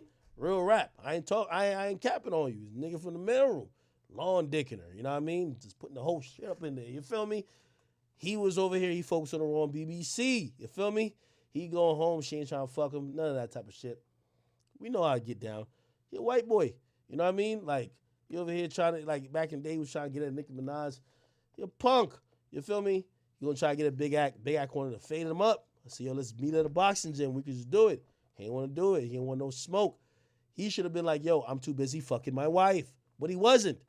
A nigga in the mailroom, bro. A nigga in the mailroom was giving her the Wakanda, bro. Like the Wakanda. That's facts. You feel me? Piping her down. You heard me? So anyway, after months of viciously piping her down, he was no use to her. You know, they say, yo, go black, you can't go back. She had to break up with this bitch ass nigga, man. Shit was a dub. I don't even know who got the little rodent. I don't know who got it now, but like, it's a dub. You heard me? So, you know what I mean? That nigga gave her the Mandingo, the Wakanda, you know what I mean? Like, come on, man. You know what I mean? Come on, man. Rest in peace. Rest in peace to Black Panther, man. Y'all know what the fuck it is. So anyway, he was single again, crying. Boy was like, he was narrating like WWE fight. Like, I don't know what the fuck this nigga thought. Nigga thought it was J.R. Smith. You remember that nigga be like, Stone Cold, Stone Cold, Stone Cold. Nah, he thought it was that, man. This was just an old boy-headed nigga who was just like trying to analyze, like, oh my God, look at the 363-degree angle of the super. Nobody give a fuck about what you got to say. So anyway, he found this new girl, and I've been watching their relationship. I'm on her page every day. Her name Miss Manhattan. This is new chick. Anybody who fuck her, like, listen, just send me the video. Actually, don't send me the video because I don't want to be a part of that. But this is a new chick right here. Yeah, this nigga's a cuck. You feel me? And by the way, don't feel bad nothing. Like, he enjoys this type of shit. Real rap. You heard me? Real rap. Anytime niggas speak on me, I'm on some shit. You heard me? Hold on, here we go. Is this her? Sure, we got that nigga on the IG, man. Oh, yeah. Is that him? Nigga look like a metrosexual. Holy. Let me find a good picture of her, bro. Yo, nigga gonna pipe her out over a skyscraper. Nah, this ain't her. I don't think it's her. I'm gonna find the right pic. Find the right pic, man. Listen, any one of y'all niggas who piped her out, man, just send me the fucking video, man. Stop fucking playing, man. Or at least, like, come on here. Let's talk about it. You know what I mean? Damn, she ain't even posting no pictures of this nigga, man. Fuck.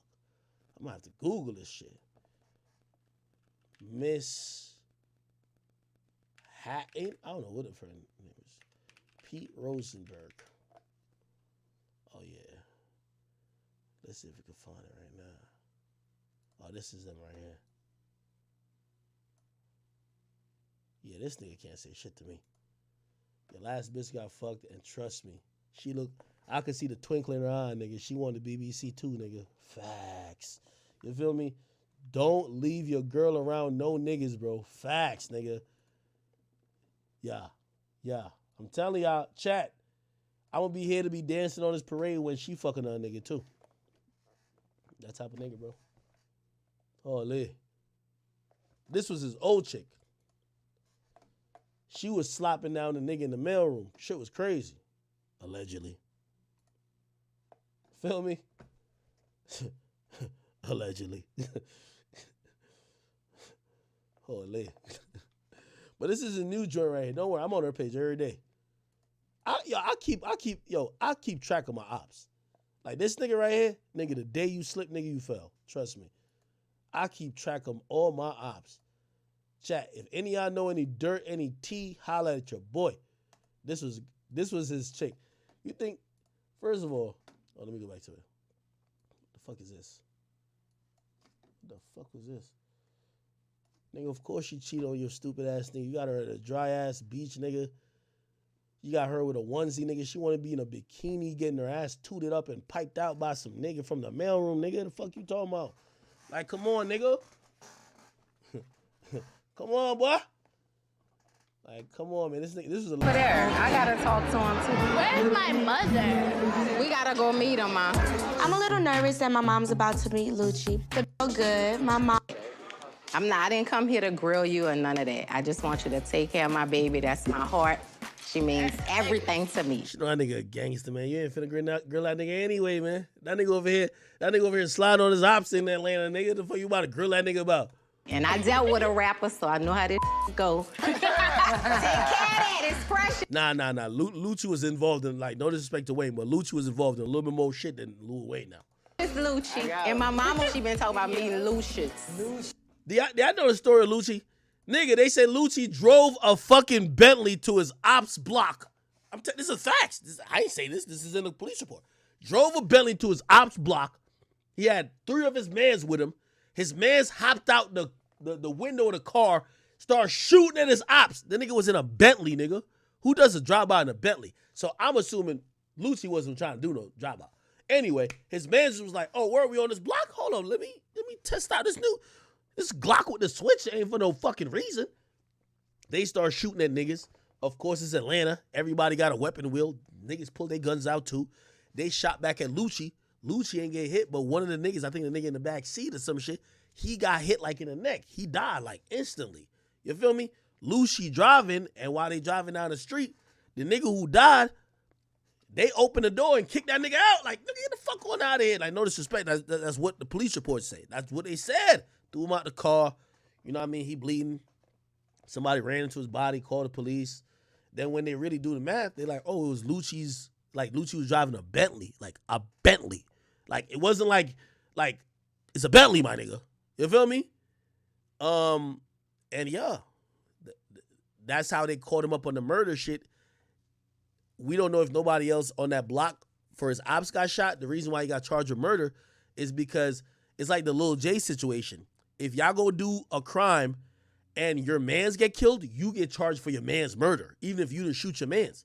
So they're charging Lucci not only with a RICO, but they're saying the murder charge that Lucci got, they're saying Lucci's man who died in the back seat that they kicked out the car, they're saying Lucci is responsible for that murder because if, you know, the way the law is if you didn't do A, B wouldn't have happened. So they're saying if you didn't try to do a crime, and they're assuming that he was trying to do a crime by driving down that block, right? Because his homies did start shooting.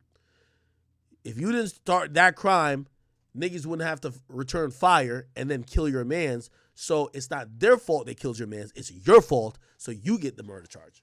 That's what it is. That's why Lucci locked up. I don't know if y'all know. Somebody said, how do they prove intent? They don't got to prove intent for that. All they got to prove is that Lucci was driving down the block and his man started shooting first.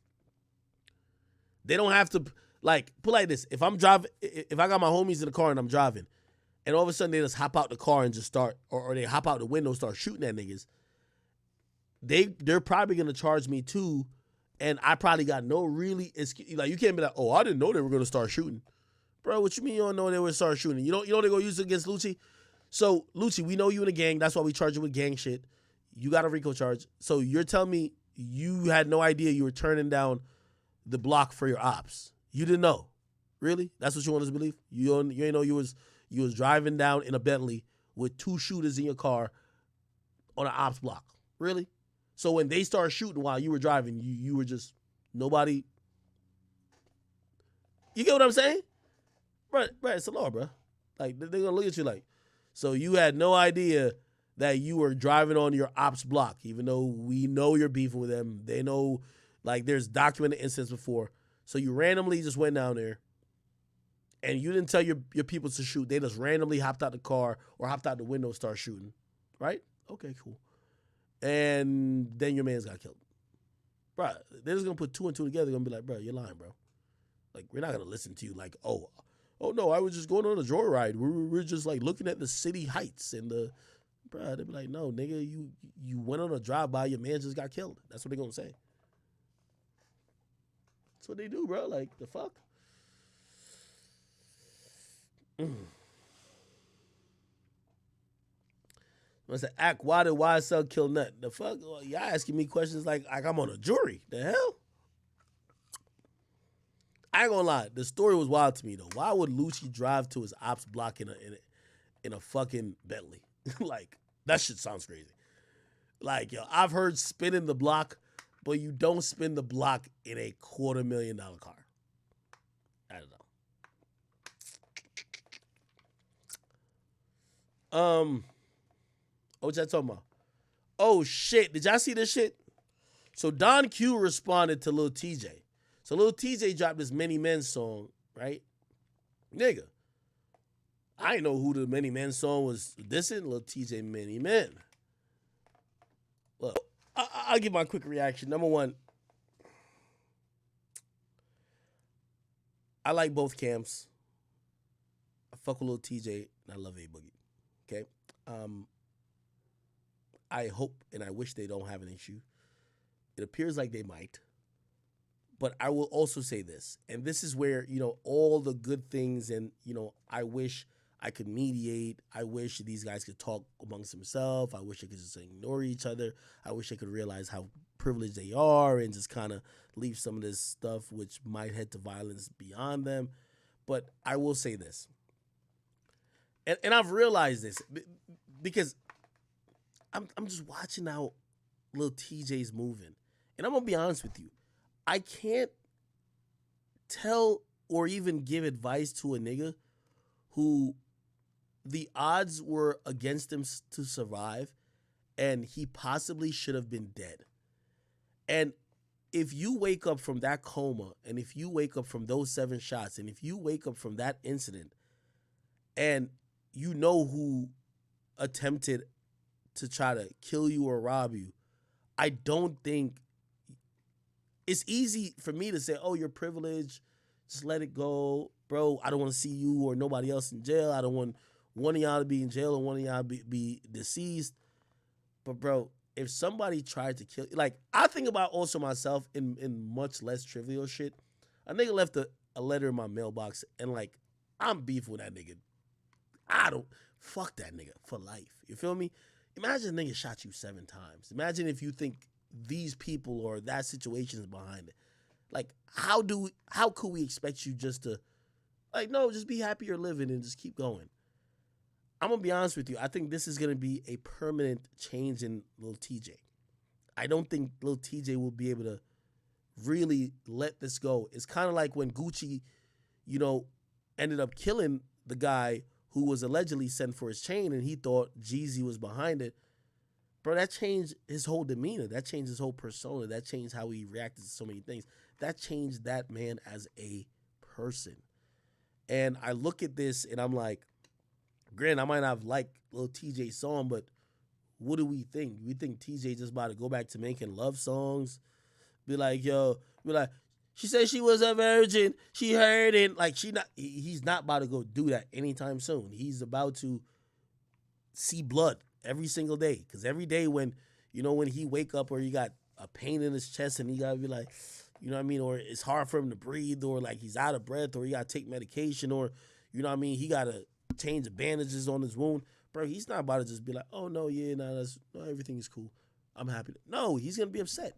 So that's one of those situations where, like, I wish I could, like, really give those, like, in a lot of my conversation, and that's why even a lot of people admit this too.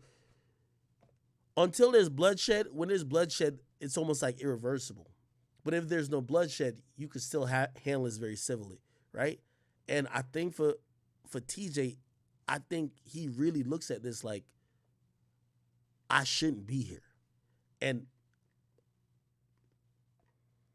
I hurt for him in a sense of, man, like, imagine you thinking that your life was gonna be taken.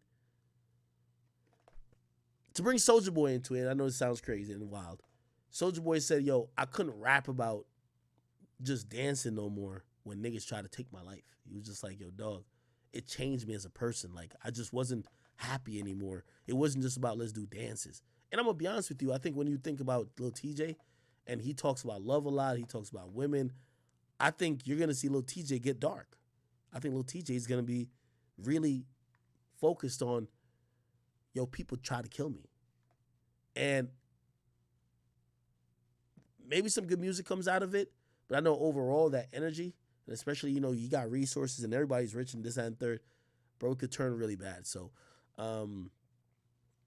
it's not really my place to be like, oh, this is what you should do, because, nigga, if somebody shot you 7 times in the chest and you woke up and you felt it was those guys behind it, bro, I'm telling you, you're going to wake up with, like, you know what you're going to say? Man, I shouldn't even be here right now. So until I'm not here, I'm going to make sure them niggas get help. So it's one of those things I look at it and I'm like, I don't really have the words to really say. Don Q responding, Don Q isn't an artist of Lil TJ or A Boogie's level. Of course, I expect him to respond. But somebody got to get in between this, I believe. Got to get in between this. I'm telling you. Got to get in between this. When situations get to the point, and when I mean get in between this, like, I believe that Lil TJ is placing blame. And thinking about Tupac and Biggie. Tupac placed a lot of blame on Biggie for when he got shot at Quad Studio. You get what I mean? I think Lil TJ's placing blame on him getting shot and somebody almost taking his life. On, if not Boogie, that camp. That's very dangerous.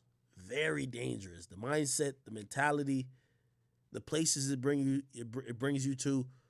And I always say this, like, it works both ways. That's another thing. I keep bringing it back to some trivial shit too. That's how I knew them niggas was like lying. Remember the Stooges was like, they used to talk to Joe. They'd be like, yo, we weren't behind sending no letter. I'm like, nigga, you hopped out the car, but whatever. It's like, oh, we weren't behind sending no letter to Axe house, nothing like that. If the people who are doing shit don't even want to take accountability, or at least like be like, yo, all right, we don't know what happened here, but let's just resolve this shit. It's only gonna escalate. That's just how shit goes. So, you know what I mean? Again, I enjoy both crews, but when I see, I ain't think Don Q was gonna rap back. But all it tells me is that there's more violence on the way, bro. And that's where I got to check out of this conversation, because anything I say ain't relevant. Because when I'm usually talking to people is when it's online and it's just lip service. I don't know. It's lip service and words. Somebody almost shot the nigga who you depend on for a paycheck, the nigga who's probably most influential in your life, and the nigga who, without him, there's not much of a hope. Or that might be a brother, your cousin, that might be whoever. Or that might just be a nigga with the bag. So now you want to show him that, yo, dog, this is why you should have had me with you. Because niggas ain't going to play with you when I'm around. So you know what that nigga going to do? Going to do some dumb shit. So, man, I send my prayers. And watching Don Q respond to this, I just know a lot more shit going to happen that the public ain't even going to know about. And that's why I'm saddened about it. Feel me?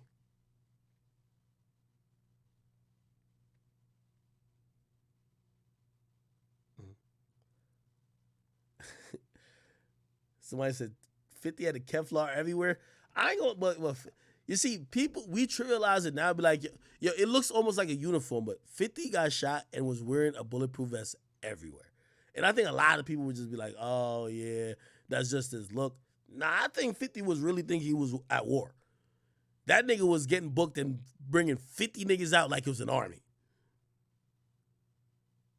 He probably wasn't making a lot of money on those particular shows at first, but he was bringing everybody out. You know why? Because he probably was thinking, man, niggas going to try to kill me this and third. If it's going to happen, you're going to have 50 niggas with me. What's up?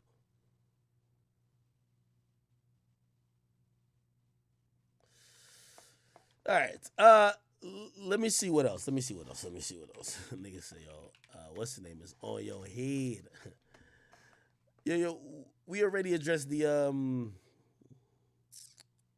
LL shit. Oh, Tory Lanez is dropping on 9:30. So there's a few people dropping on 9:30, which is next week Friday, right? So we have DDG, we have Kid Cudi, we have YG, and then we have Tory Lanez. Okay? And then, of course, if you're wondering, like, yo, Freddie Gibbs is dissing you. Freddie Gibbs is competing with 4 people in hip-hop for next week.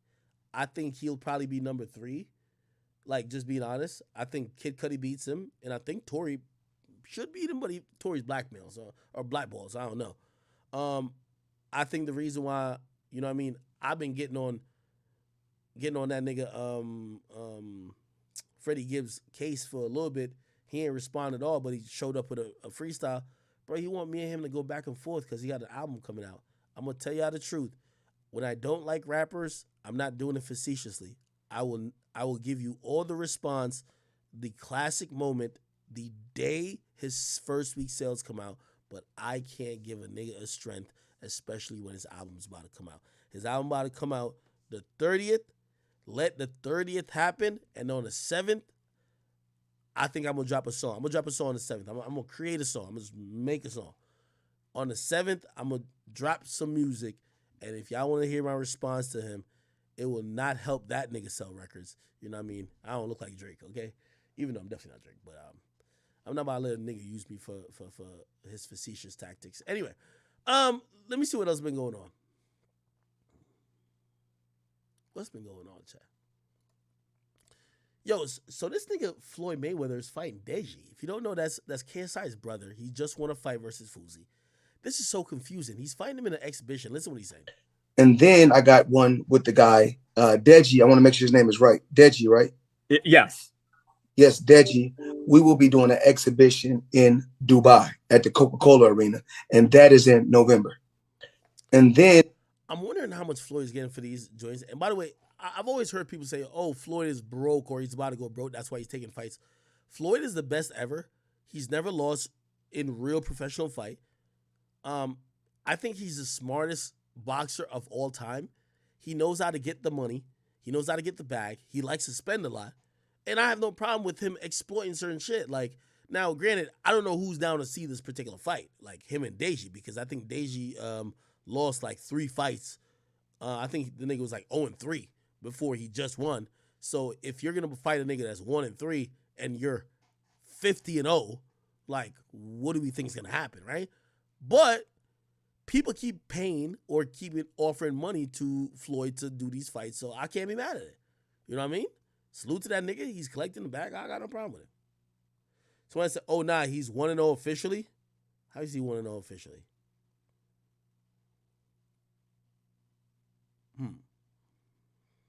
Here's the part about Floyd. Floyd's going to pay that kid $2 million. Apparently, he only paid... Logan was only supposed to get like $3 or $4 million. I had no idea. Floyd got at least 50. Think about it. You're boxing somebody, you're getting at least 50 million. They get like $3 or $4 million. They're no competition. They're not gonna knock you out. The only thing people are watching is if you can knock them out. Of course, Logan was bigger. This dude is smaller. He's actually Floyd's height and size. Floyd could probably and should knock him out. If Floyd don't knock this dude out, big problems. You know why? Because Floyd is trying to fight Conor McGregor next year. And not that I think Conor is the greatest boxer, but if you can't knock out this dude, this is going to be a problem. It's going to be a problem. Like, Conor is actually a fighter. You feel me? So, I don't have a problem with it because Floyd is getting his money, man. Nigga's getting his money. He's boxing smart. Don't have a problem with it. Somebody said, is Sneako coming on Off the Records? And Fatal Noise Gamer says, thanks for the content. Thank you. And I am TJX says, Miami in 4. Yeah, so Sneako's a creator who's like really popping off. He's like in Miami. I would love to. I want to have a debate with Sneako. And I would want to have a debate with him. And I would pretty much play devil's advocate because I think Sneako is a great entertainer. But I think he's in the red pill space at the moment, but I don't know if he's in like an original red pill type of guy. And no disrespect to him, you know, because I watch everything. But I'm wondering, I see certain times people who are, like, he's super entertaining. Like, entertaining, but I don't know. Like, I've seen some people compare him to Andrew Tate. I think Andrew Tate really believes all that shit. I think he's, not that he don't believe it, but he's like, you know, he's enjoying the fact that the space is lit. You know what I mean? And also, I've seen some contradictions, so I would love to have the conversation with them. And the conversation would also include, I think, I seen a video of him. He said, like, he let somebody fuck his girl, like, in front of him. That shit was wild to me. I was like, yo. Let me see. Sneako. I got to just type cuck. I'm sorry. Right here. Here we go. So the arrangements, because that's you were participating now. Yeah, I mean, instead of just watching. Did we go from the beginning? How does that? You came? So let's because I want not fair to you because you had the. But so I'm like, if I'm able to go and have one night stands and have an open relationship, and she can only go on dates, this is a place where she can exercise the open relationship. Like it should be fair that she can take other dick if I'm fucking other pussy. Like, equality. That's balance. So if it's gonna happen, I might as well see it, supervise it, make sure everything's okay. Wait, what? No, you didn't have to jump to that conclusion. Well, it's worse. Right now. It's worse if it happens behind my back. Like, I don't want it. It's not. But y'all are both knowing that it's happening. So it's never behind your back anymore. You just gotta know. I gotta see it. It don't need to be. You might be trolling though, because no, it is real. I mean, we was both. I got up. Were you fucking his girl? His girl. He was with my girl. You like right here. Literally in front of you. It was literally like this far away from me. Can you have a what?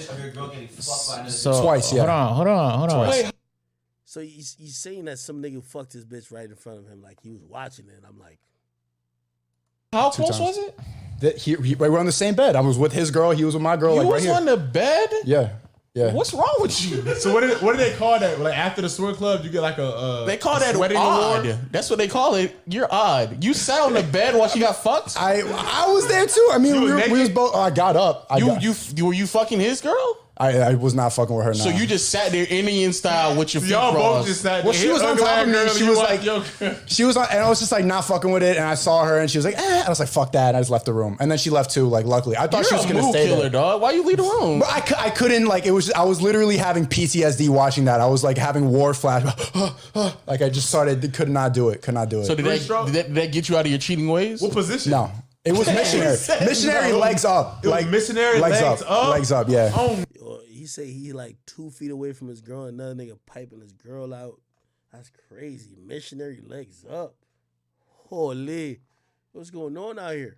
No. That's such an outrage. Was he staring at her like in her eyes? Yeah, like deep eye contact. Oh, no. Deep eye contact. Yeah. Deep. Yeah. Side and blue. And she grabbed it. She's like, I want you to fuck me. I was like, whoa. What? Whoa. With the toes like this? The toes? Yeah. Was like, your toe she had a curling? leg straight up. If the toes ever curl. I think I saw a little arch. There was a little arch in the toe. And yeah. Man.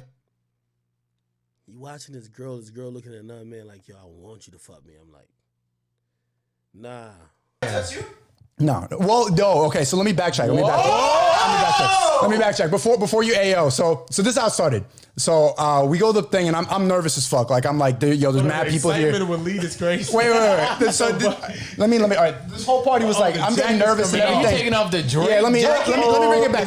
I'm literally, I had PTSD about this. Like I had bad dreams about this for like a week. Like I didn't know. I was fucking like, what? You're turning salmon. So we showed up to the swinger party and everything, and everybody they're having drinks, and then all of a sudden, snap, everyone's naked. Yo, by the way, I'm gonna keep it 100 with you and extra pause on this.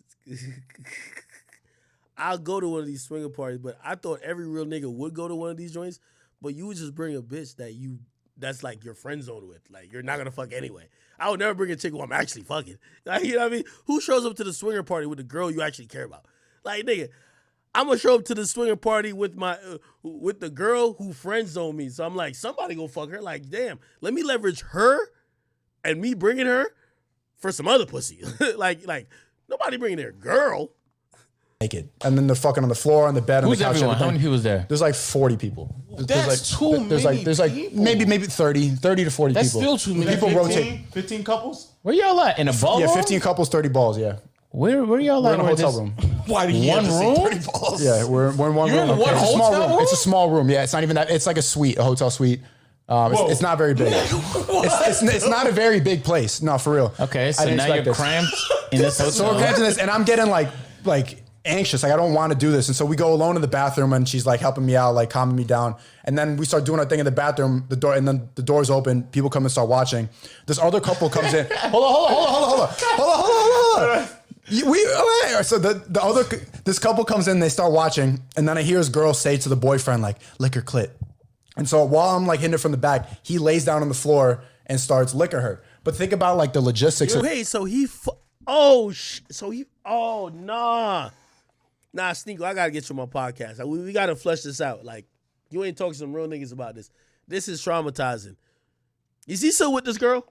That dick is that close? Think about the logistics. Like his head is like is like 6 inches. Like his eyebrows are like tickling the bottom, and I have to like move, like go like that. His eyebrows is tickling your dick? Yo. So I don't make contact because his eyebrows are like tickling. You feel what I'm saying? I'm like here with it. Like I'm trying to not touch his head, and he was completely okay with it. Like and. You were too? I'm like here. I'm like trying. But you kept stroking though, right? I stopped. Like Okay. I'm like I can't. This is logistically. This is not going to work. And so then, yeah. And then she asked me like, I don't remember. Crawled from behind you. He crawled from like underneath. Like he like slid in like that, and like he slid in between your legs. Between both legs. Yeah. Eat your girl out? Well, a naked nigga crawled under his legs?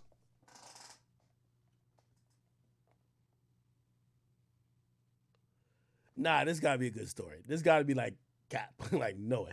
Yeah, we're standing up. I'm hitting from the back, and then he goes underneath. No. Who it was his body? Was his body? You're fuck. Yo, the way he just said the nigga went like this, pause. I can't even twist my head in that type of direction. Oh, who it was? Like, Your girl, y'all? Well, yeah, we're standing up. I'm hitting from the back, and then he goes underneath. No.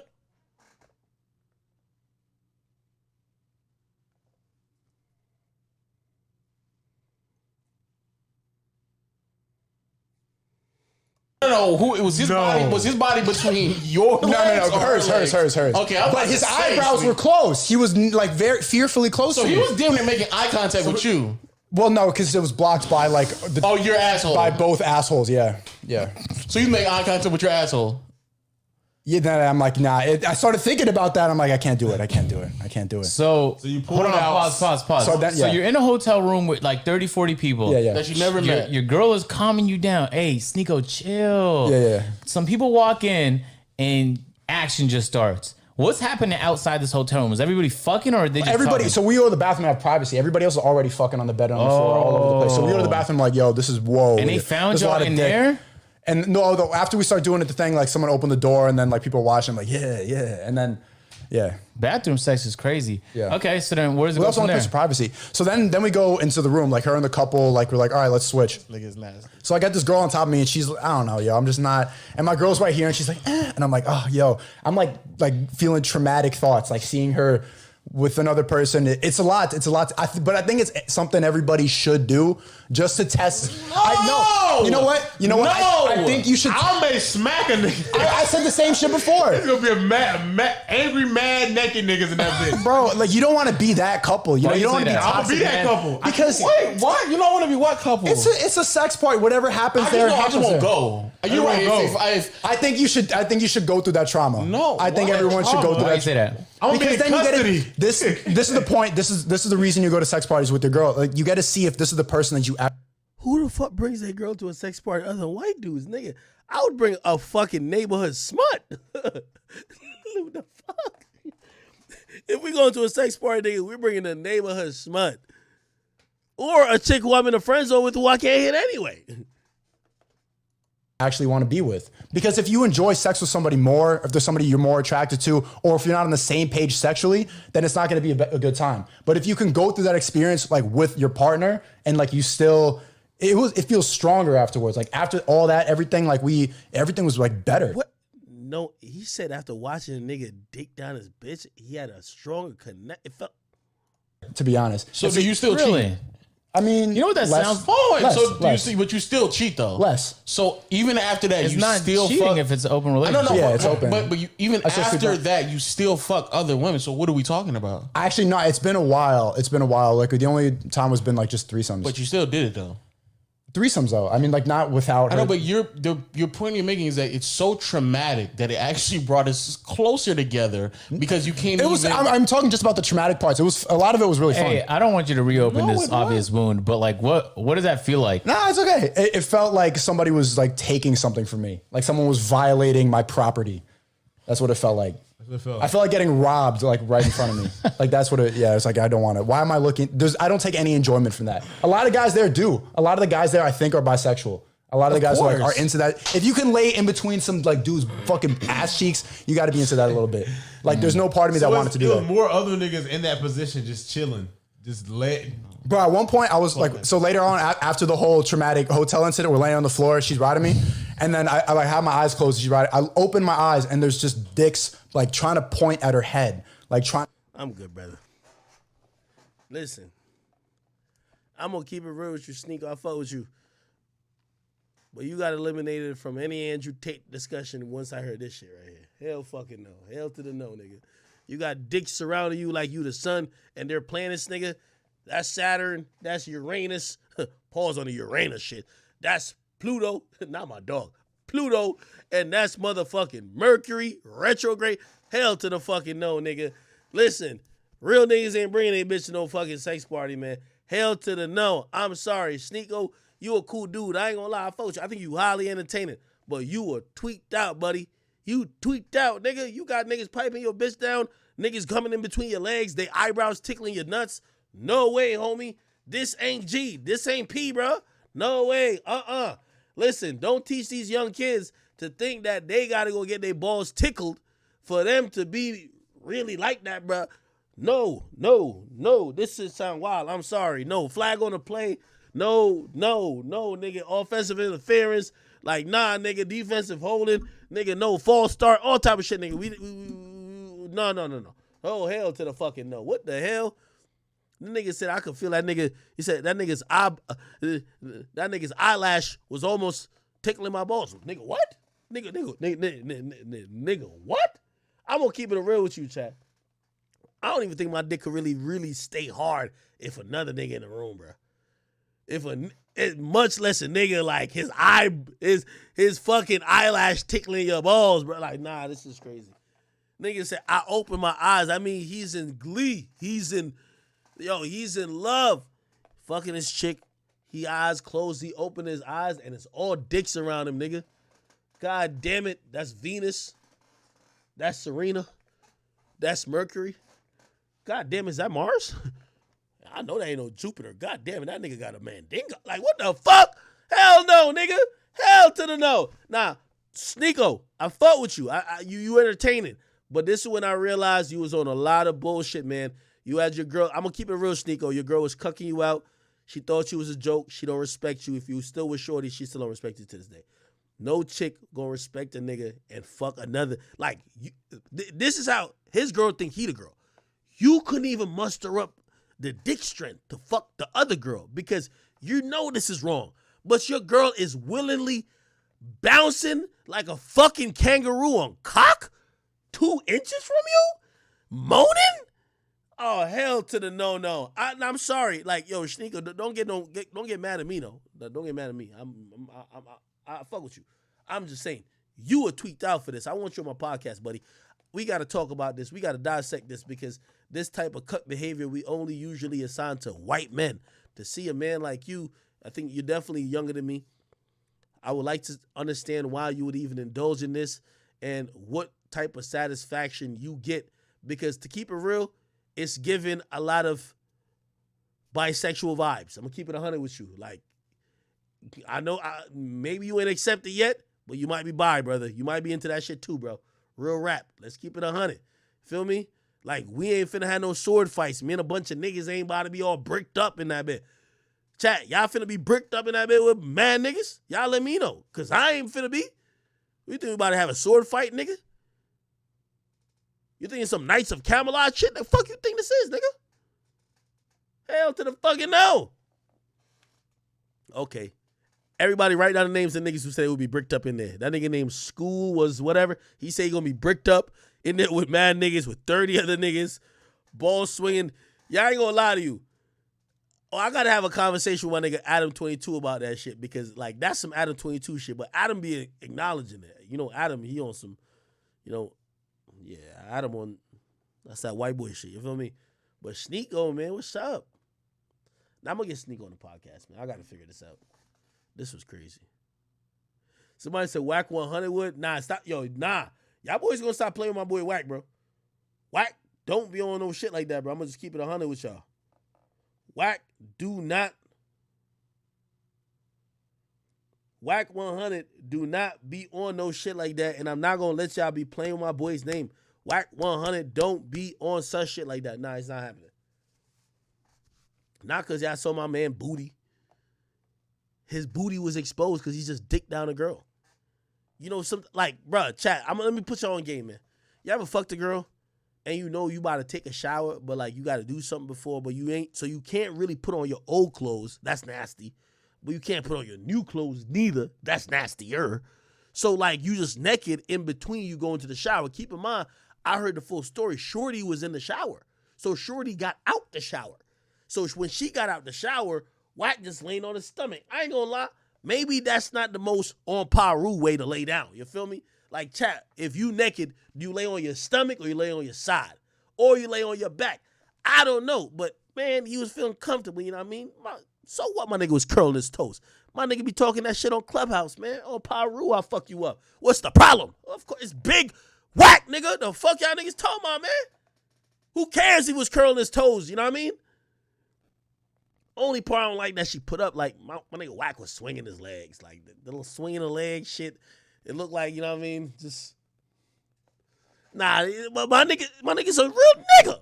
That can't play with my nigga like that. He a real one. Stop playing. You know what I mean? So, he was about to take a shower. You got to imagine, he probably gave her like 2-3 rounds, you know what I mean? She slumped him up, you know what I mean? So, like, that shit is in her trachea, in her digestive system. You know what I mean?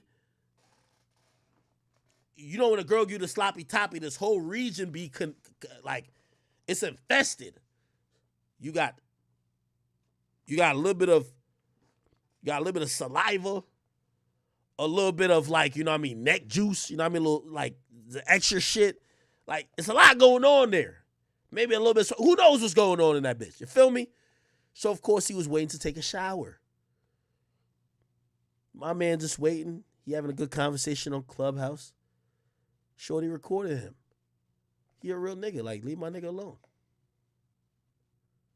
So as an accused to defend him, not only is whack my mans, I'm going to tell you another reason why I defend him. Because some of y'all favorite YouTube videos that I've recorded, especially on my news channel, I've recorded it naked. Sorry. Oh, you want to hear it? I'm sorry. I recorded my shit naked. Sorry. I think the only part that look bad is just because, like, I be imagining Wack screaming. I've never seen Wack really on Clubhouse, but you know when Wack is screaming at a nigga on the phone? The thing is, when Wack was just swinging his foot back and forth on the bed, and, like, he's just holding the phone like this, because, like, he was laying down, like, you know what I mean? It didn't look too aggressive, but I don't think he was in an argument like that. I want to see how Wack was arguing. Like, when Wack gonna be like, yo, oh, Paru! Or he gonna be like, yo, what? What you mean?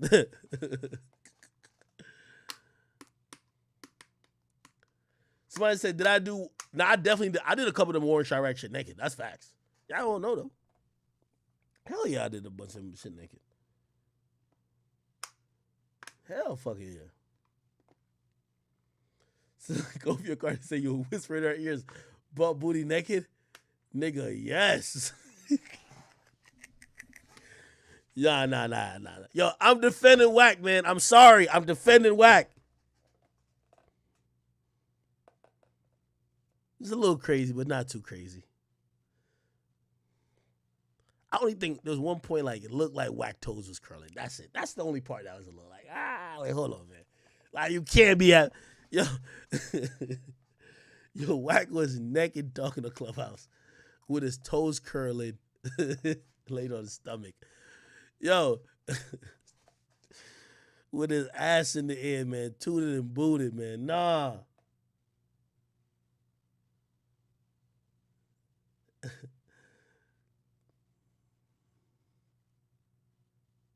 Somebody said, Wack got you a sex tape or something. Nah, let me say this. I gotta hold my nigga Wack down because when bitches be talking crazy shit about me, Wack be like, Wack be like, oh, remember when bitches was like, yo, oh, Aqua's broke, his car declined?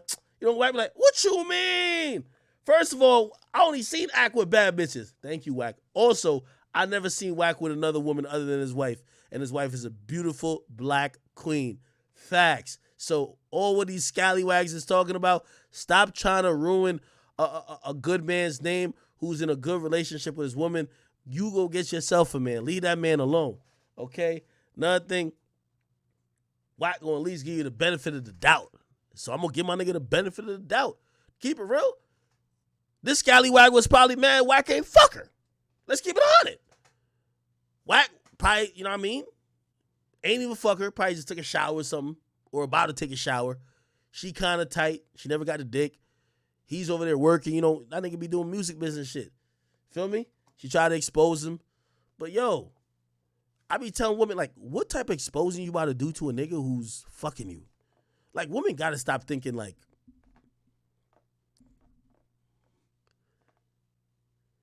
only type of exposing I'll be like, yo, this is crazy.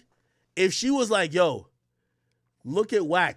He's naked laying on his stomach, and she said she just fucked him in the ass. That would be, okay, I'd be like, yo, Wack. I would have to call Wack like, yo, what's going on, my brother? But, it like, she's saying Wack just fucked her, and Wack is just chilling. To keep it real, I want to give Wack a medal. Or I want to say that pussy wasn't shit. That nigga didn't have That nigga didn't have the itis. Yo, you know when you fuck some good shit, nigga, you gotta go to sleep immediately. Wack, fuck shorty, couple rounds, and still had the energy to argue in Clubhouse? That pussy wasn't hitting. That pussy wasn't hitting. I'm sorry. No, that shit was definitely not hitting, bro. You hit some good pussy, bro? Oh, hell nah, nigga. You go to sleep, nigga. That shit is worse than Benadryl.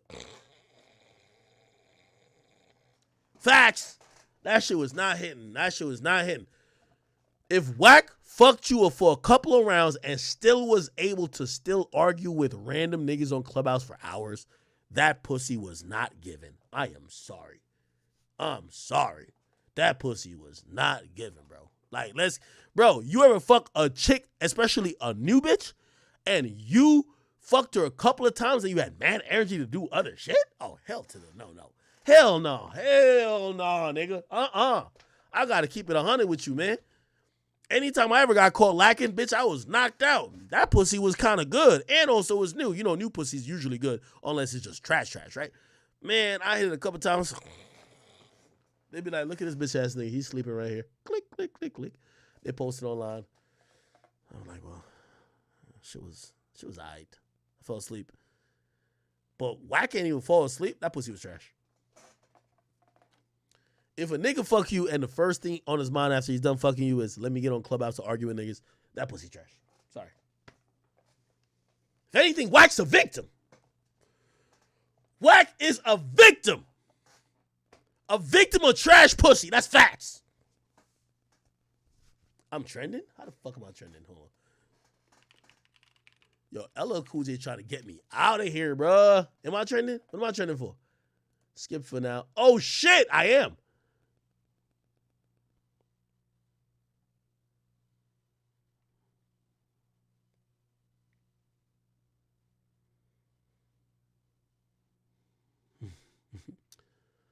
Oh, man.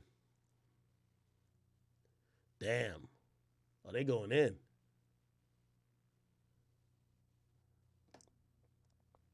Oh, shit. Yeah, these niggas, they're so fake. Please cancel Akademiks while he got his own platform. Shut up. Okay, anyway, I'm gonna go in the Breakfast Club and I'm gonna hit them with the same science and a little bit more about this shit. Love to, what's that nigga's name? LL Cool J. Okay. Anyway, now Twitter bit hate me. I don't care.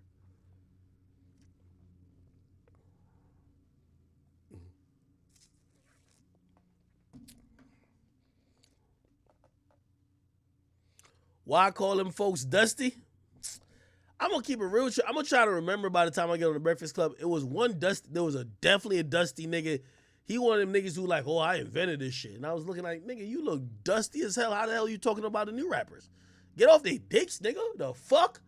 That's like me as a media personality, mad that like say eventually later on, niggas only care about commentary on TikTok. I'm like, oh, you guys on TikTok are really, man, shut the fuck up, nigga.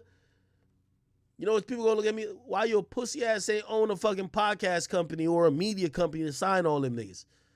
That's why, nigga, I don't be mad at that nigga Flacco. That nigga could try to impersonate me all the fuck he want.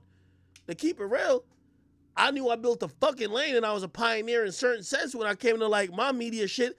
If I'm gonna be tight at it, nigga, sign all the niggas who wanna be you. Don't get mad at it.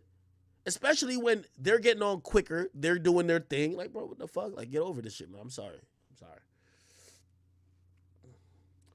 Oh, shit. Oh, now this story is hilarious. I think did I post this? So, no, I'm gonna go to YouTube. So, Mike Tyson offered Remy Ma. Let me see. Mike Tyson, Fat Joe. Mike Tyson offered Remy Ma, right? He offered Remy Ma, or no, he offered Fat Joe, I think. I don't think it was Remy Ma. Listen to this shit. I'll make sure. Here we go. Almost like your twin. Oh, here we go.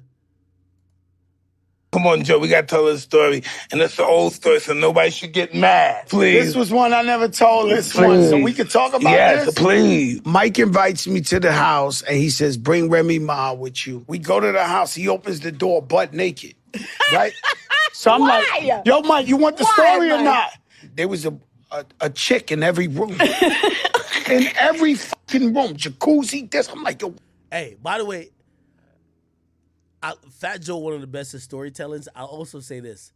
What's so great and special about, like, you know, hearing these stories is, like, that was such a different time.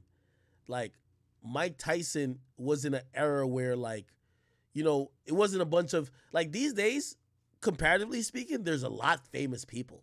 Like, some people think I'm famous. Like, some people think, oh, okay, this TikToker is famous. Back then, you were only popular for, like, really tangible, like, skill or talent. Oh, you're the best rapper, or you're one of the best rappers. You're one of the best basketball players or something like that. So the leverage you had over especially people, like these days, most women, a woman could be a 6 and she probably could tell you an experience of her DMing she'd tell you an experience of her DMing like a rapper or somebody lit. Back then, you would rarely ever get in contact or really ever have experiences with niggas who were lit.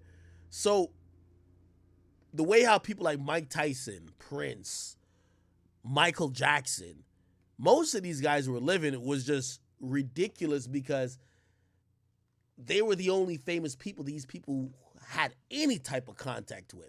So when Fat Joe talks about, oh, yo, Tyson had a room with every girl in it. Now I'm thinking, like, what the fuck? He had a chick in every room?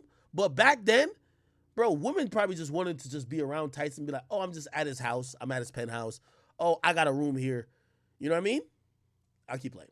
What the fuck? I am Mike. You want me to finish the story? Will you please? He said I don't know if it's times. right. I believe him. He wanted to keep Remy Ma, right? You can't keep And he someone. made offers, like he showed us some convertible Benz new shit. He was like, you can keep this. Mike, we can't do that. We can't. Mike, my sister, he said, well, come on, Joe. I was like, you can't do this. He offered us some 500 Benz this. I was like, oh my God. Hey, yo, that was a great time, Mike. I had a wonderful time when you came there. Come on, Joe, we got to tell this story. That nigga might say, I had a wonderful time. Hey, you know what's so interesting? Bro, I be hearing these stories about Mike Tyson. I be thinking, how rich was he? How rich was, I mean, he's rich now again, which is Mike Tyson. Bro, the nigga had like a fucking, oh shit, look. At one point, he was worth as much as $300 million. Keep in mind, however, Forbes has estimated that he may have been worth as much as $685 million at one time. Now, the reason why that's crazy is because that nigga had mad exotic pets, right? Like Mike Tyson exotic pets. Like, for example, Sway Lee, Kodak, a few other rappers, like, they have an exotic pet. It's a monkey. They'll be like, oh, I got this monkey. You saw the monkey with Kodak when like I did an interview. That's their exotic pet. Bro, Mike Tyson, like, this is how rich, like, these niggas were. This nigga had exotic pets like tigers. He had 3 Bengal tigers. Cost him $70,000 each. Let me see. Oh shit, I got to save my ad blocker. Hold on. Look at this shit. Look at this shit right here.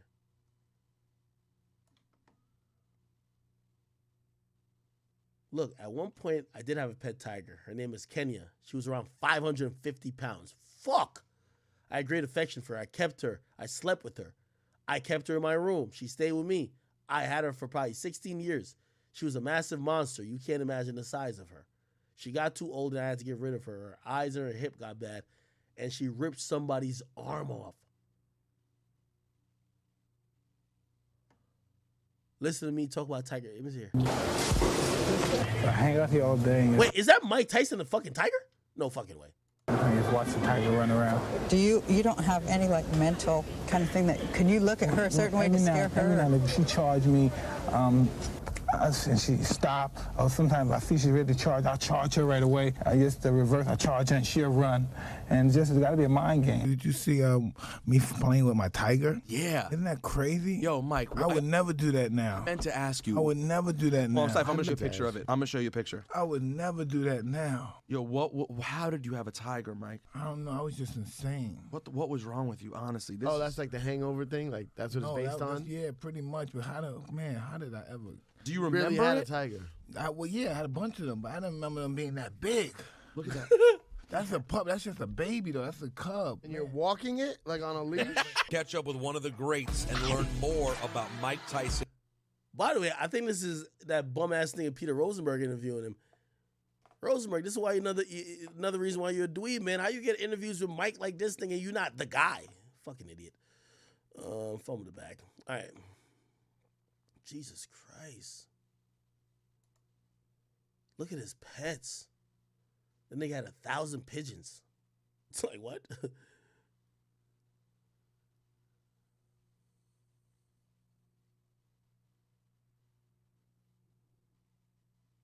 Nah, this is crazy. Like, look at this picture.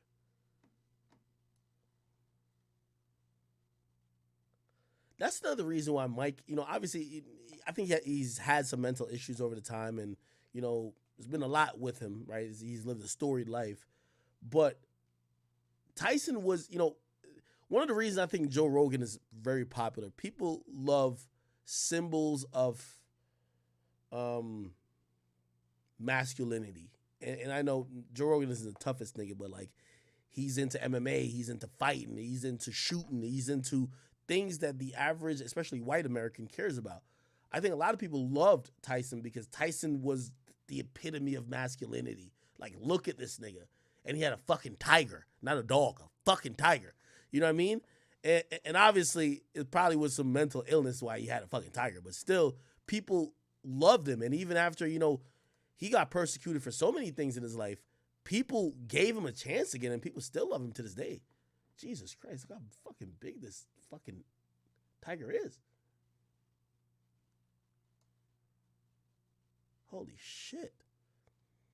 I wrestle with my dog right now. Like he's getting big. He's probably like I gotta say, like maybe like 110. Me and him, we wrestle. Like, this is how, what's so crazy about, like, so I got a Rottweiler if you don't know. Like, bro, he was born in March. Bro, he's like 100 pounds. He's big as shit. And now, like, he knows he's starting to get big. Like my shorty here, he don't even listen to her. Like, he be looking at her like, man, what the fuck is you gonna do? So he only listens to me. But now, these days, like, when you play with him, like, half the time we fucking wrestling, nigga. Like, I gotta cut his fucking claws often because, nigga, he'll fucking just, like, he don't mean to do it, but, like, he'll scratch you kind of. Like, but it's a fucking huge animal, and that's just 100-pound dog. This motherfucker, 600 pounds. Oh, hell to the no. Oh, hell to the no, nigga. 600 pounds. I'm good. Hell to the no, bro. So, boy. And then. Okay. What else was I watching? Yo, chat, is it time? Is it time up for the Island Boys? I love that. I'm an island boy. Like, I like that song. I'm wondering if they're so stuck in novelty and, oh shit, this is a fad, that people have almost dismissed them being a legitimate talent. In the sense of, once the phase was gone, nobody's actually looking to them to make music. I'm wondering if that's the case. I watched them. They were probably just acting here. They're blood brothers. They're twins. They were going back and forth about who made the Allen Boys or whatever. And a lot of people were watching. It looked like it was like 9,000 people watching. I don't even know what app this is. Regardless, I'm asking y'all, I'm like, is the Island Boys just a fad, or do they still have a chance to kind of like do their thing? I'm targeted. I'm a targeted individual. You don't like it because you know I'm targeted. You want to be just like me. You want to be just like me. Red, you want to do everything. Red, I made Island Boys. Follow the leader. Red, follow the leader. I made Island Boys. You made Island Boys. I'm the one that told you let's get in the Airbnb. I'm the one that told you to get out of your baby mama's crib. I'm the one that told you to change it up. And I'm the one that made the actual bars. The bars. Okay, let me the ones talk. that you can't rhyme, bro. Yo, Dude, are you not like getting that in your head? I'm the one that picked out the Airbnb. All right, 1.8K. So you made it, or we made it. Oh my God. You're a hater. You see, you talk, you throw shots, and you don't like it right back. But you've been talking you this whole are, entire you are, time. you're terrible. He doesn't stop you're talking. Terrible. Am I the only one? Oh, you're terrible. Am I actually talking? Hey, you throw shots, He doesn't stop and you don't like when I'm at you, boy. I went through more than you in life. Stop talking. Stop talking. Okay, stop talking. I don't know what a Mitch means. Okay, so boom. All right, 1.8K, I won. You have 173. That's 1.8K people that think that I'm nicer than you. Bro, I don't care what your post says. Bro, I don't care. You said I don't care about your view. 1.8K. I'm targeted. Okay. All right. Okay. I hope this doesn't seem disrespectful, but I know they were upset when they were on episode of Impulsive, and people kind of like hinted this towards them, like, hey, listen, people might not be just amused by you guys being twins and tatted up and your hairstyles for whatever, and not doubting your ability to make music, but like, are you guys saving money? Now, this is what I would say to these guys. What I think these guys need to do, or not need to do, what I think would be very dope if they did, I think they should do a reality show and also put out music. I think people are interested in the fact that they're twins. They have a crazy look, and they are interested just as much as they're interested in the music. If they just made the song Island Boys but didn't look like that, wouldn't work. If they just made the song Island Boys but they weren't twins, wouldn't work. What I think they should do, and by the way, I think other artists are doing it now, because I think Blueface and Bluetooth, or I guess I call it a couple Bluetooth, Blueface and Krishan Rock are about to do it. They're doing a reality TV show, and they're going to put out music. They just put out music, and by the way, they're shooting a reality TV show. I think should be the same with the Island Boys. People want to just see y'all talk. People want to see y'all do shit. Make a reality TV show out of it. You know what I realized recently?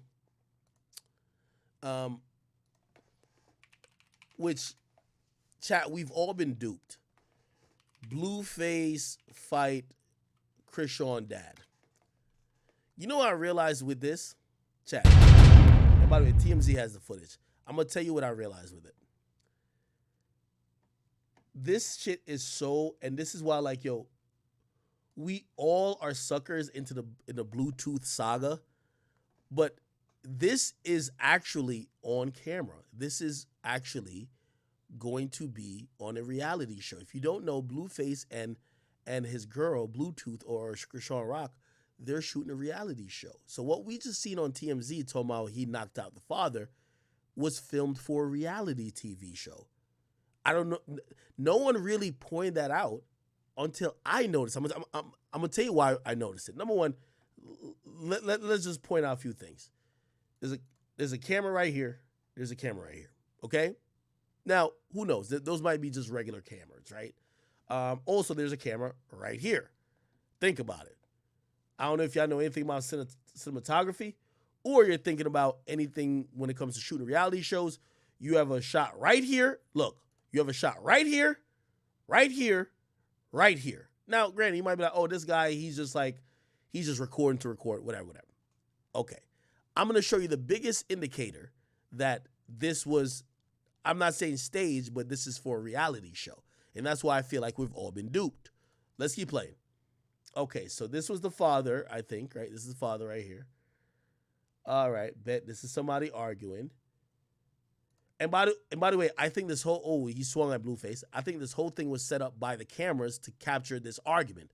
That's how a reality TV show works. They set up situations to capture arguments and fights to monetize. So this guy, which is Blueface's, Krishan Rock's father, swings on Blueface. He kind of ducks it, right? She's kind of pushing away her dad. He's kind of falling back a little bit. And now he's getting back on the offensive, and he's swinging, right? Cool. By the way, she's also bucking up against her father. Look, you will see cameras. Camera one, camera two, cool. Still watching. Still, everybody's maintaining status. Look. Let's keep watching. Let's keep watching. Let's keep watching. Let's keep watching. Okay, we got to move past that. We're going to move past that. Okay, this is the point when I realized it was a reality show. This is the point. I'm going to tell you why. Look. So right when Blueface eventually knocks the father out, look. Okay. So you're going to see Blueface right here. This is the father. Blueface is going to knock the father out. Now, if you know anything about production, which I do, look on the other side of the van. This is important to know. This guy, this girl, production people. They're also with sound people. She has like a sound pack on for portable sound devices. This is how you capture sound when you're on a production. Like, I've gotten lapel mic a bunch of times. Like, this is how it goes. So what I'm trying to say is this is great promotion for whatever reality show they have on, because it's reported to TMZ and the media like it's just a fight. But this is all orchestrated, and the only reason why they're confronting each other is because of a reality show. I'm going to show you another reason why it's a reality show. Here we go. Okay, so the Blueface just knocked out the father. I'll show you if you missed it. Right here. Bam, Blueface just knocked out the father. That's not where you look. You got to look on the other side of the car. Okay, first of all, this guy right here with the backpack, with the hat, that's a production guy. Telling you this now. This girl right here, production. Okay, now you're seeing people run in. This guy right here, security. You could tell who everything is. Like, you know what I mean? Okay, now you see people running over. Let's keep it at this angle. Okay, people are still running over, right?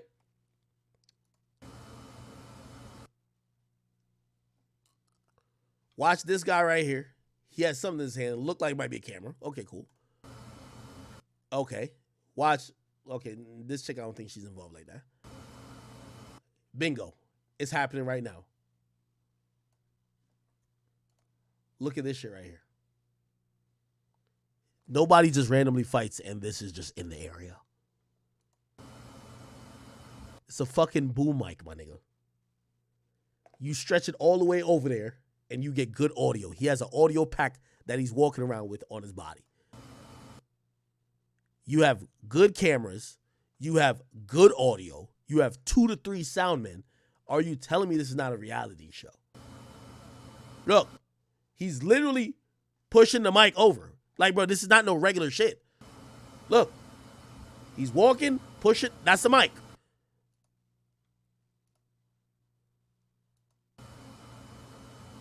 That's when I realized, I'm like, oh, we just gave Blueface a shit ton of promo. Blueface, his girl, are shooting a reality show. They're setting up situations. I guarantee, mark my words, that scene is going to be, oh, Blueface's family. No, Krishan Rock's family wants to confront Blueface about their relationship. Then they start swinging and fighting.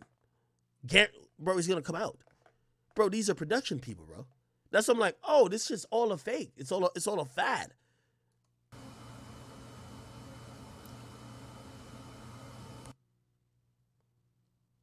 So I was listening to Wack on Clubhouse, and he was like, I don't know how they made it out of Baltimore. Wack, don't even cap, nigga. They're shooting a reality show.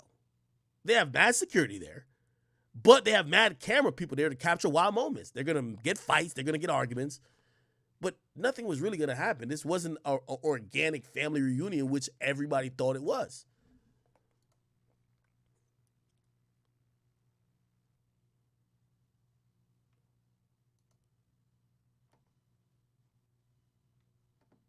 See? Security. Anyway, that's one of the things I realized. Bro, they're all lying. They're shooting a reality show, my nigga. You feel me? Like, everybody wants to do the Kardashian shit. They don't say much about the fights and drama in the moment. And then they're like, oh, just watch the show to figure out what was really behind me knocking out my girlfriend's father. Y'all shooting a reality show, dog. I'm not gonna hate on him getting a bag there. I'm just like, okay. Blueface is a reality star now. Blueface recently. Let me see. I want to type some wild shit that y'all judge me.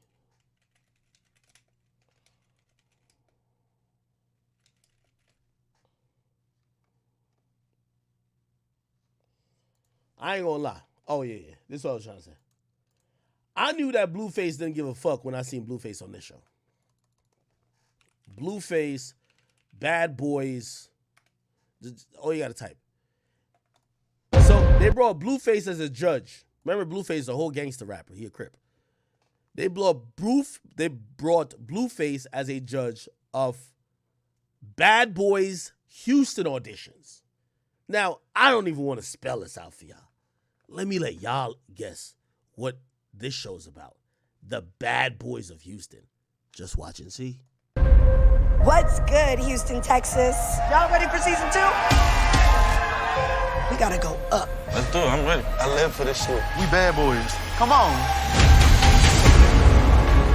I wanna see some bad boys today. I ain't even playing with them. We're gonna have it lit. Today is about to be crazy. We're looking for that bad boy. That's right. Let's go. Bring him in. He's the bad cop, I'm the good cop. Chat. I'm coming to bad cop, I'm the good cop. Chat. Let me say. Did I ever tell you the story about the dude? By the way, my bad. Everybody know I'm the most tolerant person of the LGBTQIA plus community, but I don't be knowing nothing. Feel me? So pardon my ignorance. So I go to Miami with this chick. I'm in Miami. Feel me? I pull up to the spot. 6ix9ine is there. 6ix9ine is like, yo, we in the spot. No, we had Kiki on the river. Like, literally, we had Kiki, like, just what Drake said. So, yo, come in. Yo, I got all the security with me in the world. I got people with me. I think it was somebody's birthday. I can't remember. He was like, yo, come through, whatever. We showed up mad late. I think I was doing something right before I was interviewing somebody like that. Anyway, I showed up there mad, dumb late. When I get in there, they bring me and my shorty, who I was with, to the section where 6ix9ine is at. Now, y'all know me. It's Big Act. Big Act need a big bottle. I'm looking around instantly. Where's the Henny? Where's the bottles? I guess they were there so long, everybody been drunk. So, like, there's no more liquor left. So I go in the section. I'm like, damn, there's no liquor left. They be like, oh, nah, get up on the couch, because it's all about a scene. You feel me? Like, Kiki in the River is like an interesting place. Like, they pull up yachts like, you could walk from the club. Like, the club is on, like, the water's right here. So, like, a boat will just pull up right here. And you could just kind of almost be in the boat, the club environment while still being on a boat and people coming, whatever, all type of shit, right? So I'm with my shorty. I'm like, damn, ain't no fucking liquor here. So me and her, we really trying to get lit. I'm like, damn, ain't no liquor. So I'm like, 6ix9ine is slipping all over the place. He's slipping and falling. That nigga's a horrible drunk. I'm looking at 6ix9ine like, yo, this nigga's sloppy, boy. So I'm trying to tell him, I'm like, yo, Six, yo, nigga, get some more liquor. Like, yo, Big Ack in the building. Like, what we doing? Like, you got all these little birds like drunk. Yo, Big Ack is here. Bro, he's like slipping and sliding over cake and all that type of shit. I'm like, damn. So anyway, I'm talking to other people. I'm like, yo, where's the liquor? Where's the liquor? We need liquor. We just got here. I bet. I'm standing right here because they wanted me to stand next to 6ix9ine. You know what I mean? Everybody wanted a little picture moment. And then my shorty's right behind me. I'm trying to find some liquor. You feel me? All of a sudden, nigga, I look over my shoulder. You know what I mean? And I'm going to do it like Whack 100. On Paru, my nigga. On Paru. I look over my shoulder. My shorty who with me, the only thing I see, she's like this. With her mouth open. And a nigga got a bottle and pouring liquor in her mouth. Yo! Yo! That Meg Thee Stallion drive the bullshit, that's a dub. Like, bitch, I brought you here. Bitch, I brought you from the slums. The fuck you talking about? Why you, yo, hold up, man. I'm over here trying to get liquor for us. You got a nigga behind me pouring liquor in your mouth? Bro, she's like, ah. Say what? Nigga, I'm about to blow a gasket, nigga. She's trying to touch on me. Fuck off of me, man. Fuck off of me, man. I'm still kicking the eye. Me and 6ix9ine, we just kicking it still. I'm like, Can't believe it, bitch did this shit. I'm like, man, I'm dropping this. You know, like me, I'm like petty. Like, bitch did that. I'm like, yo, okay. I'm gonna send her back home tonight. Like, she can't be kicking it with me after this. This disrespectful. We in a club, you're with big fucking act, and your mouth is open like you about to swallow every nigga semen in the spot, and a random nigga pouring liquor in your mouth? Holy. All right, so I'm like, all right, this is gonna be a dub. I'm tight, whatever. So after the spot, because I ain't seen nothing to her, I'm dubbing her. Like, I think we were getting her shit at Valley. I think they were trying to open the door for, man, let that bitch open the door for her fucking self, nigga. Like, nigga, I'm about to dip. She was like, oh, I think they're going to an after spot. Fuck that, I'm going home, shorty. I'm going home. So, you having a good time in there? You go get in that club by yourself, bitch. Like, you not about to get in on the strength of me, embarrassing me. Your mouth off. Bitch, we saw your fucking, like, we could see all this shit, like we could see your wisdom teeth, bitch. Like, just about. Fuck that. So she kind of realized that I was a little tight. So she's like, why are you mad? I'm like, yo, babe, you disrespecting. Like, you must really think I'm one of them other niggas. Like, you not about to disrespect me. Bitch, I'm the reason why we going into these spots. You with Big Ike. You know what she said?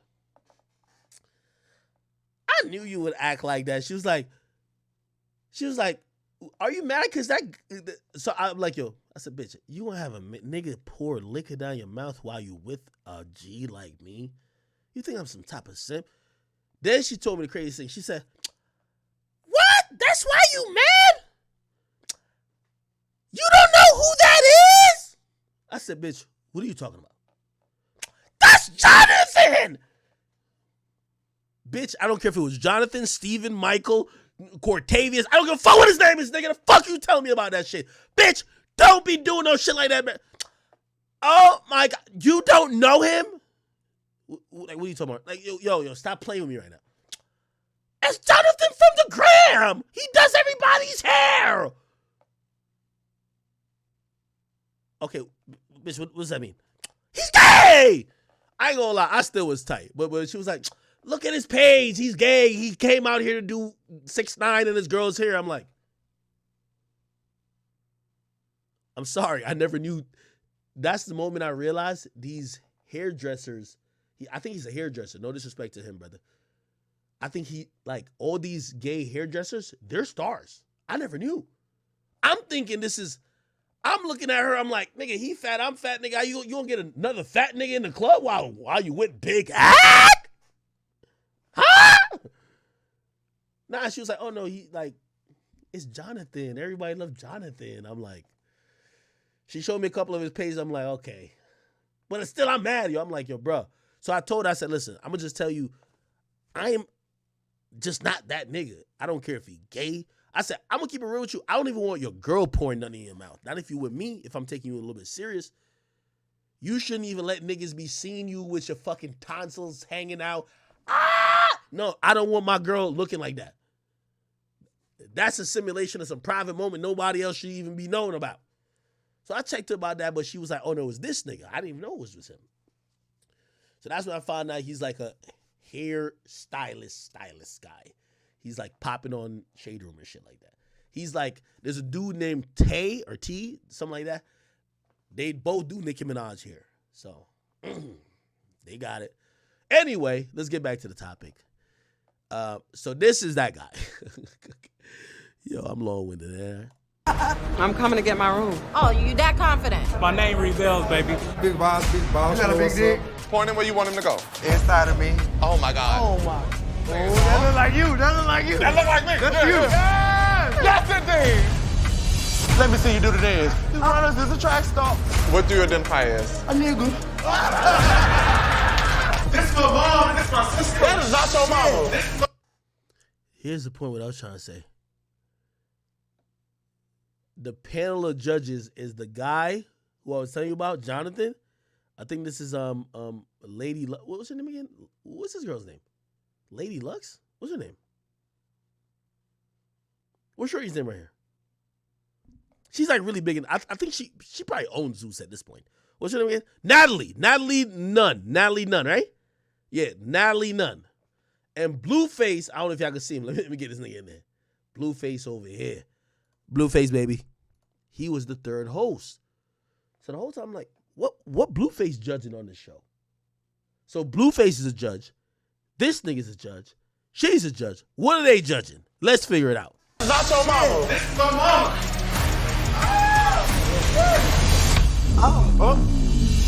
I want it. I'm here. But you came up here with nothing.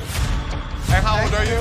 Come on, Milan. Tell your age. I'm somebody that really came from the bottom, and I'm really here to shake shit up. Why are you gay? I'm not gay. I told you I'm pansexual.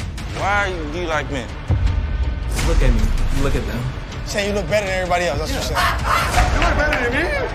You don't even know what a bad boy is because you ain't met me yet. I don't know who she talking to. But Lon ain't do what the fuck needs to be done. I'm here to do it. No, don't. Stop it. Stop.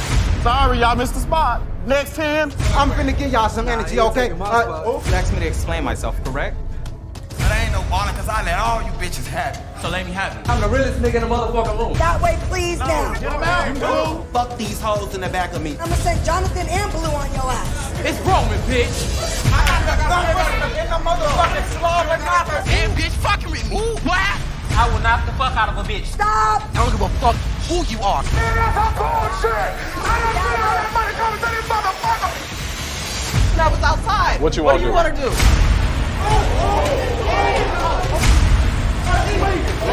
Let him go. Zesty. Holy shit. Okay. Okay. You know, we LGBTQ inclusive. We ain't got nothing to say. I'm just saying.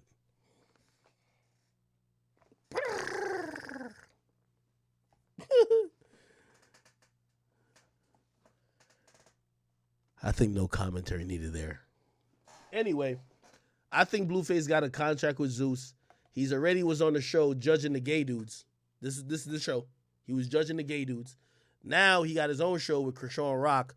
Krishan Rock is like she's like an MMA champion. Like she's on a show called Baddies. Like she beat every bitch up. Like every bitch up, she squared up with him, beat their ass. And I think Blue finally got his own show with her. And I hope they're getting a lot of money because it's be looking a little crazy sometimes. And I'm hoping that the music could fit somewhere into it because it looked like he's into the reality TV portion of the thing. And it's all good. I ain't tripping on it.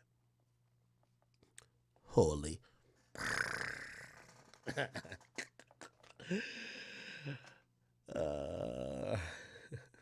Somebody said, yo, change this, bro. Your girl corrupting you. No, nigga, I'm telling you the facts. This is what's been going on in the streets, nigga. Nigga, I be paying attention. What? All right, cool. All right, let me see. What else? Yo, spam some shit, nigga. All right, enough of this. Y'all spam some shit. How long I been on? 4 hours? Damn, I really... Talk about the Celtics? Oh, yeah, this is crazy. Celtics coach. Shout out to the Celtics coach, man. Now, this is fucked up. There's the Celtics coach is supposed to, he's going to get suspended for a year. Allegedly, here's the thing, right? Let me see if I can just get to why he's being suspended. Per new reporting, the Boston Celtics will indeed suspend head coach for a year for a consensual relationship with a female staff. Like, this shit's confusing to me. So you're telling, like, again, I don't want to comment on it before I know all the details, but when I hear consensual, I'm hoping she's of age. Which, if she wasn't of age, she couldn't consent. It looks like there was a woman who was just working within the organization that wanted to fuck with him. And, of course, he was blowing her back out, and he's getting fired or he's getting suspended for a year. Now, granted, I understand there's a lot of dynamics that go into, well, there's a power dynamic. You're a coach. That's someone who's a subordinate. You probably shouldn't do it. It's frowned upon. Again, I'm not even sure if I don't want to speak too definitively on it, but maybe fining you a little bit, but suspending you for a whole year, like, is this that bad? You had a consensual relationship, right? You had a consensual relationship with a woman. Granted, she was a subordinate. You're getting suspended for a year. There's a nigga who was the Phoenix Suns owner. He was just dropping he was dropping the N-bomb everywhere. Even though I think that's a little bit complicated too, because I don't think he apparently he was quoting a lot of black players, but still, he's only being suspended a year as well. So dating one of your subordinates is equal to that time. Let me try to figure out some more information. So Celtics coach Ime Udoka is already facing possible year-long suspension for improper intimate consensual affair. Let me go into that. He had a improper intimate consensual affair with a female member. By the way, I'm going to salute to the NBA or whoever who put this out. I'm glad that they keep letting people know this was consensual, because especially for black folks, when people realize that black folks are getting in trouble for something that could be sexual, they automatically assume that is non-consensual or something of the sort. So I'm super happy that this is being put out and letting people know, whether you want to agree with it or not, that this was consensual, okay? Which means I would imagine that the woman isn't claiming he did anything weird or like he abused his power. A violation of the franchise code of conduct, right? Adrian Wojnarowski first reported late Wednesday night that Udoka could be facing disciplinary action. No decision has been made. While the exact nature of the relationship remains unclear, the 45-year-old Udoka has been in a relationship with actress Nia Long since 2010. They share a son. Oh, he been dating Nia Long? Oh, shit. Nia Long, Udoka. Let me see. Damn, he been banging Shorty out? Yo, this is just proof, man. Even the baddest bitches you get tired of, man. Nigga. Nia Long. Let me see. Nia Long was in, what's the name of that movie? Nia Long, Martin Lawrence, man. She was in some of these movies. What's it called? Big Mama's House. Oh, shit.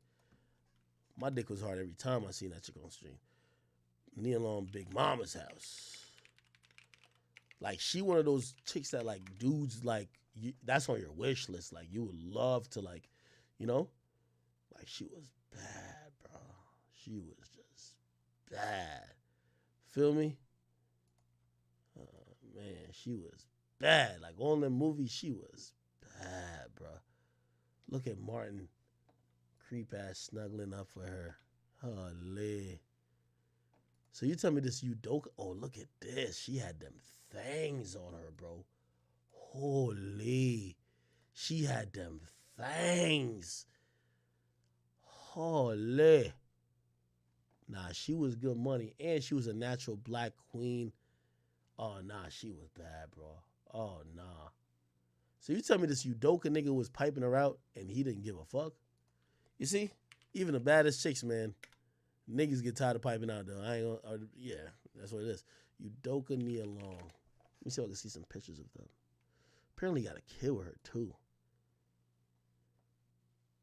He been with her since 2010. I'm going to tell you what happened right now. Nia Long age. This is what happened.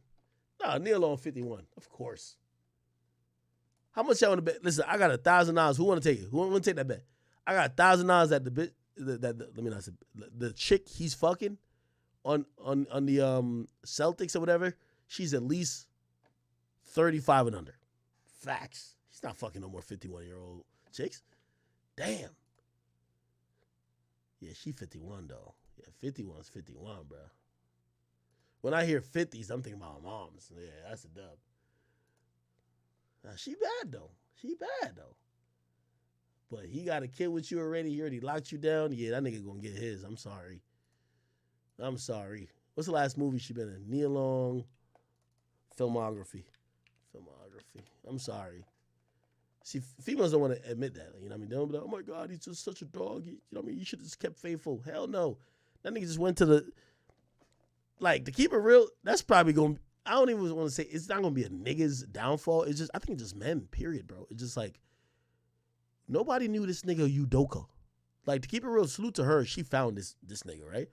This nigga finally went to the NBA Finals. Almost fucking won it with the Celtics. His stock is at an all-time high. She's 50 fucking 1. I'm sorry to tell you. 51, her stock going down. He just went to the NBA Finals, his stock going up, nigga. You feel me?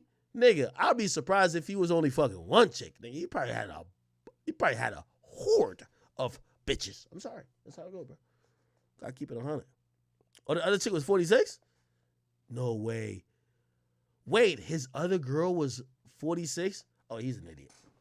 All right, never mind. He's an idiot. I thought he was smashing like a 30-year-old chick. Nah, this guy's an idiot. Never fucking mind, bro. Never mind. Neil Long, I support you, Queen.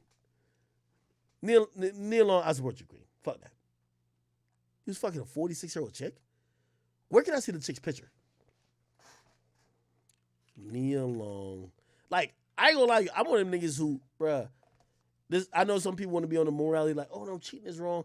I ain't gonna lie to you. Once I seen that Tristan was cheating on Marc Gasol, I'm like, all right, who is it? When I seen it was Jordan Woods, I'm like, nigga, well, I do the same thing, nigga. Are you dumb? Are you dumb, nigga? Nah, Jordan Woods was thick, nigga. We put 2022. That nigga Cat, Karl Anthony Towns enjoying that shit right now. Nah, this is a queen. Melanated. Look at this golden brown chick right here. Oh, hell to the no. Yeah, Chloe, I ain't gonna lie, man. You look like Marc Gasol, man. This chick over here winning. When I seen Shorty here, I was like, I understood why that nigga cheated on Chloe. Facts. I see. Oh, fuck yes, I seen it. Yes. Oh, yeah. Oh, yeah. Yeah, I can see it. 100%. I seen it. Yeah, I seen why she cheated on that nigga. That's why. Name me the person, like, what's the name of the chick, or send me the picture of the chick that this nigga was cheating on over Nia Long. Now, granted, Nia Long 51, but it's still Nia Long, bro. Who was the motherfucking chick that he cheated with over Nia Long? If she not bad as shit, that nigga got to go. Her name Kathleen Lynch, I bet. Kathleen Lynch. Celtics. Oh, she's all white.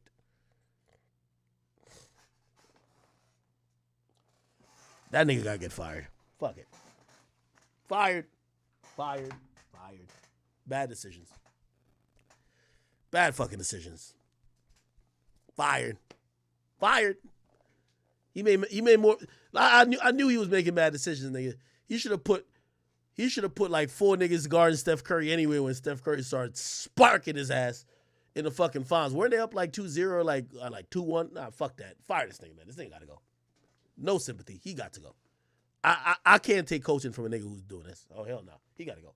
Hell to the no. That's not her? You sure? No, Oh, my bad. Okay. Oh, I'm tweaking. Okay. Yo, y'all gotta stop playing with me then. Y'all gotta stop playing. Y'all be making it sound like it is. What's your name? Allison Feaster? Y'all sure that's it? Chat. Yo, chat. Stop playing, bro. Allison Feaster, that's what her name is? Udoka Allison Feaster. Okay, here we go. Oh, this is her?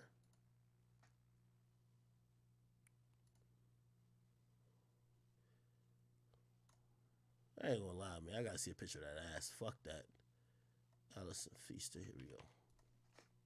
Let me find her Instagram, nigga.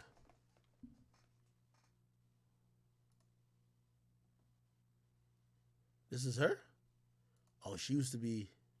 Ooh, she might be holding. Little hips look a little wide. Holy. Okay.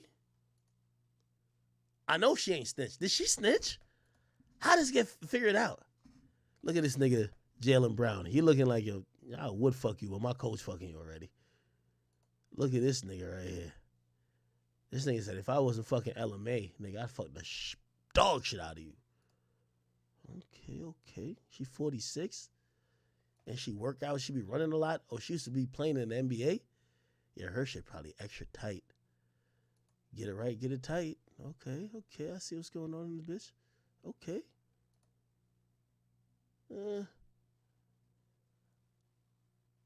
It's a melanated queen. I ain't gonna disrespect her. Like, but I'm gonna keep it real with you. Allison Feaster, you what we call convenient pussy. That nigga had his, like, you was never going to be wifey, clearly. He had his chick at home, Nia Long, right? Which obviously he wanted to build with. But he just watched 30 sweaty bum-ass niggas play. He got them playing defense all day. He got Marcus Smart playing on his tippy toes, guarding everybody in the fucking world. He got motherfucking Jaylen Brown jumping from the free throw line. He's putting niggas to work, okay? And he probably so exhausted after a long day of coaching, rather than go home and say what up to the kids and wait for dinner. Of course, you got to fuck one of your staff. What's the problem? I don't even, like, this is a good work fuck. Like, I don't got a problem with it. This nigga deserve a raise. I'm switching up. He deserve a raise. It's consensual. He ain't use his power or authority over her like, yo, if you don't fuck me, you're not going to get this. No, she's with it. She wanted to, like, suck a little cock, like, relieve a little stress. Like, what's the problem? Like, this is the wrong one? Don't tell me it's the wrong one again. This is the wrong one? Nah, this ain't the wrong one. This is her, ain't it? Yeah. Nah, this is a good work fuck. Like, you wouldn't wife her. I always tell women this, yo. You ever hear women say the dumbest shit? If you don't cheat on me with a girl that's badder. I always laugh at them when they say that. Bitch, if I'm cheating on you with a bitch that's badder, I'm going to leave you. You should be happy. If you're an 8 and I'm fucking a 6, be happy. Because I'm not leaving you for a 6. If you a 7 and I'm fucking a 10. And this should stand for, you got 2 weeks to get the fuck out of here because I'm out. Like, I don't know what y'all niggas be talking about. If you don't cheat on me with a bad bitch. Do you really want that to happen? You want me to cheat on you with a better looking girl? Niggas is only as faithful as their options. And if you a chick, you better hope your nigga ain't looking to upgrade. If you're 8, be happy that he's fucking 6s. Because the day he fuck a 9.5, that girl just got to do half of what you did to become wifey. He's kicked your ass to the curb. Complex says it's not her. Bro, we're just going to call it her, bro. Like, she look cool, bro. Like, yo, I'm going to give her props to her. She look good. Or not good, but, like, this is a work fuck. You feel me? Like, everybody who work in a corporate environment or you work a job that you do, like, 40 hours a week, everybody has a work wife. Like, keep it 100. If you work a regular job, don't you got that one girl, you be like, yo, you might have your real girl at home, but you be like, yo, this is like my little work wife right here. You and her got a little rapport. It's like, you know what I mean? Like, she holds you down, you hold her down, but y'all probably never got sexual. Bro, that's who this is for him, except he getting this, you know what I mean? He getting his shit swallowed. That's what's what happened. Yo, Sammy, you got to grow up in life, bro. You're telling me you've never had a work wife? Oh, okay. Sammy, hope you never had a girlfriend who had a job. Because let me tell y'all this, fellas, if you never had a work wife, trust me, your girlfriend has had work husbands or like a work boyfriend. My boy used to be the work husband of this one chick. She had a man. She was a fiance. He tried for 2.5 years and he finally cracked it, bro. He cracked it like 6 months before she got not before she got engaged, before they were supposed to get married. Because the thing with a nigga who's in that work husband type of wave, y'all gotta see each other every day. Y'all working together, but there's some sexual tension. Y'all kind of favor each other. Y'all fuck with each other. But it's enough to know that y'all got other situations. But sexual tension, when that shit keep building, it's only gonna take one thing. Could be like, oh, okay, we're all hanging out tonight, and then everybody else leaving. Y'all just chill out, and then y'all go fuck. I'm telling you, that's what happened, bro. If you don't believe me, y'all are kids. I'm telling you, bro. Somebody said, who was my complex work wife? I'm gonna keep it real with you. If I was there a lot, and if I wasn't that paranoid, I would have had one. Bro, when I went into complex, bro, I was always just mad weary of all the women around because I was like, I feel like this is like such a safe place and a safe environment. They would love to be able to say some shit about me. So, like, I wouldn't even talk about sex and shit like that. Like, asking, no, I was gonna say joke. Ask on the desk. I never even talk like how I talk to y'all. I wouldn't even talk to the desk like that.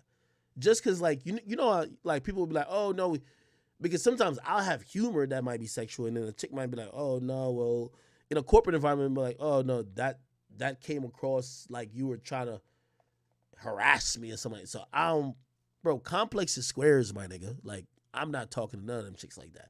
Now, in every other job I worked, yes.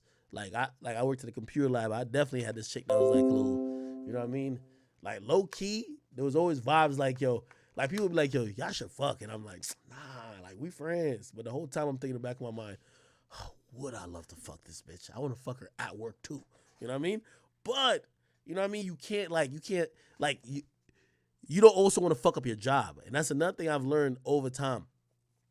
Especially the more you get paid, and I know this is going to go anti to what I just said to this nigga.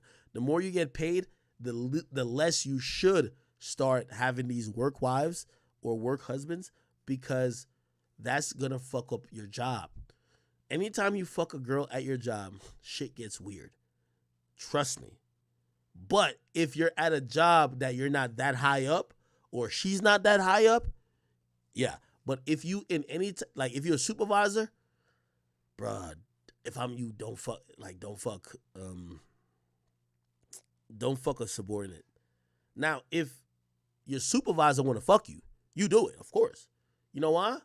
Anything that happens, like your supervisor know they got to make you happy, or else, you know what I mean? Not say you go snitch, but it's like, bruh, they know what they doing is unethical. So if anything, when you in a position of power, don't fumble the bag. Do not fuck nobody at work. When you are ain't in a position of power and somebody else is, definitely do what you get.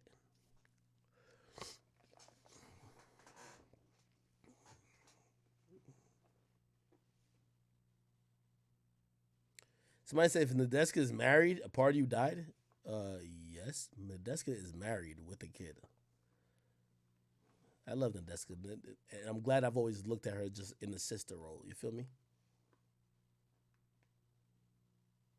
Somebody said, don't fuck the managers, vice versa. That's cap, nigga. If I just started at this job and the manager want to fuck, I'm fucking. You got to fuck the manager. You know why? That's how you get fast track, baby. You got to. Your manager's bad and she want to fuck you? Nigga, you won't get the best schedule. You'll never work Friday nights. You don't open. Everybody else got to be back 59 minutes because they don't want to lose money off the clock. Fuck an hour lunch, nigga. You take 2-3 hours. You could forget to clock in. You just text her and be like, yo, could you fix this on the payroll shit? She will.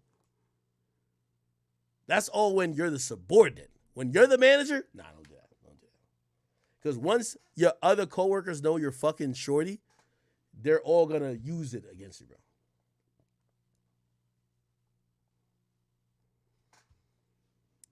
If you want the best schedule, you gotta fuck the manager. I ain't gonna lie to you. You gotta fuck the manager, you gotta sell weed to the manager. That's a fact.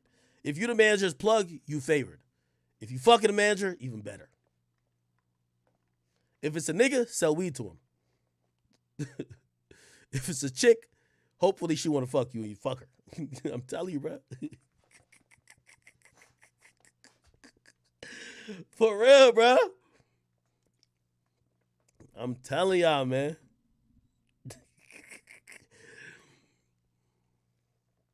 Why y'all saying it's Kathleen Lynch? Bro, y'all just saying everything now. Kathleen Lynch, Celtics, bro. Like, y'all gotta stop, dog. Bro, it's not this chick right here, dog. No, y'all just making shit up. Oh, they say it was two of them. Two married, one being Kathleen Nimmo Lynch. Oh, yeah, now, if it's her, he gotta get fired. Gotta get fired, bro.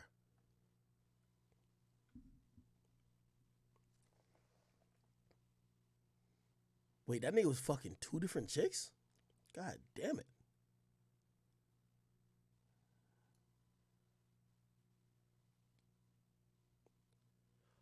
Oh, shit. Hold on.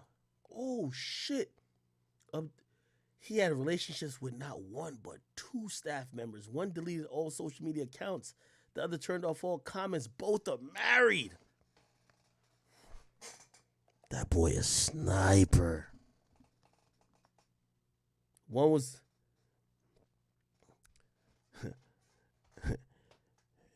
those two husbands got to learn from the Celtics player. The Celtics players, y'all got to play better defense. If y'all married If y'all married, if y'all wives getting piped out by the coach.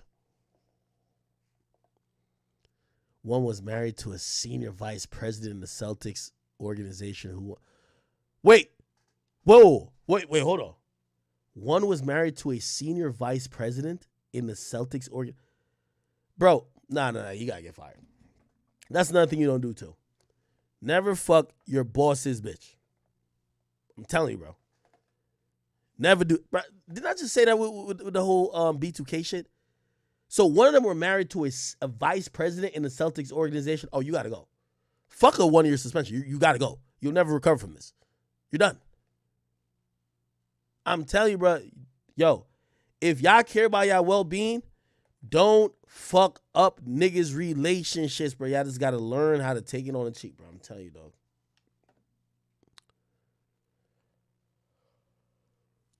Oh, boy.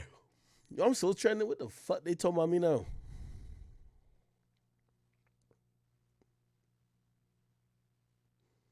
Oh, they talking crazy about me.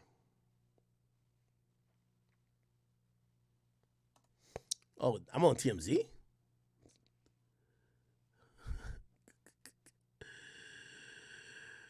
Yo, they formulated in this comment section like Voltron. Pete Rock, Dougie Fresh, all them niggas, man. DJ Mr. C. Mr. C only mad because I called him out for like fucking transsexuals, which I had no problem with. There was a time he was lying about it, and I was just like, bro, enjoy your transsexuals, brother. Like, I'm not mad about you. Yo, I'm telling you, Mr. C was probably holding this for so long to post this clip. I'm telling you, I used to be clowning that nigga because, like, bro, like, he like them dudes who act like females, who put on a dress and lipstick, but got a whole cock.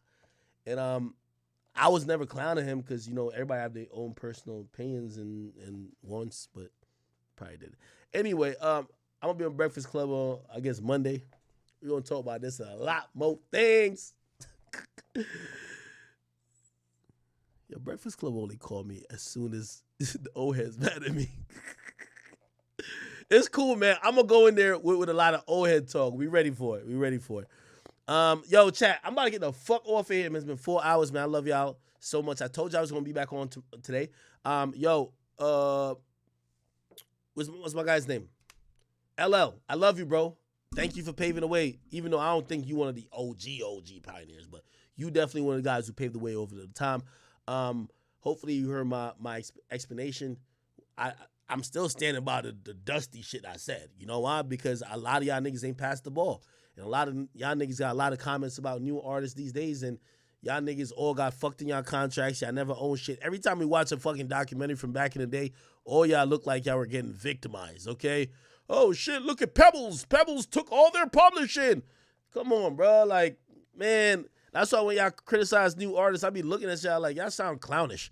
Like, y'all be sounding like because y'all came before people, y'all are smarter, but in reality, y'all were dumber than the newer artists. The newer artists are the smartest rappers that's out right now. I'm sorry to say. I agree with Walker. Anyway, we'll continue this conversation soon.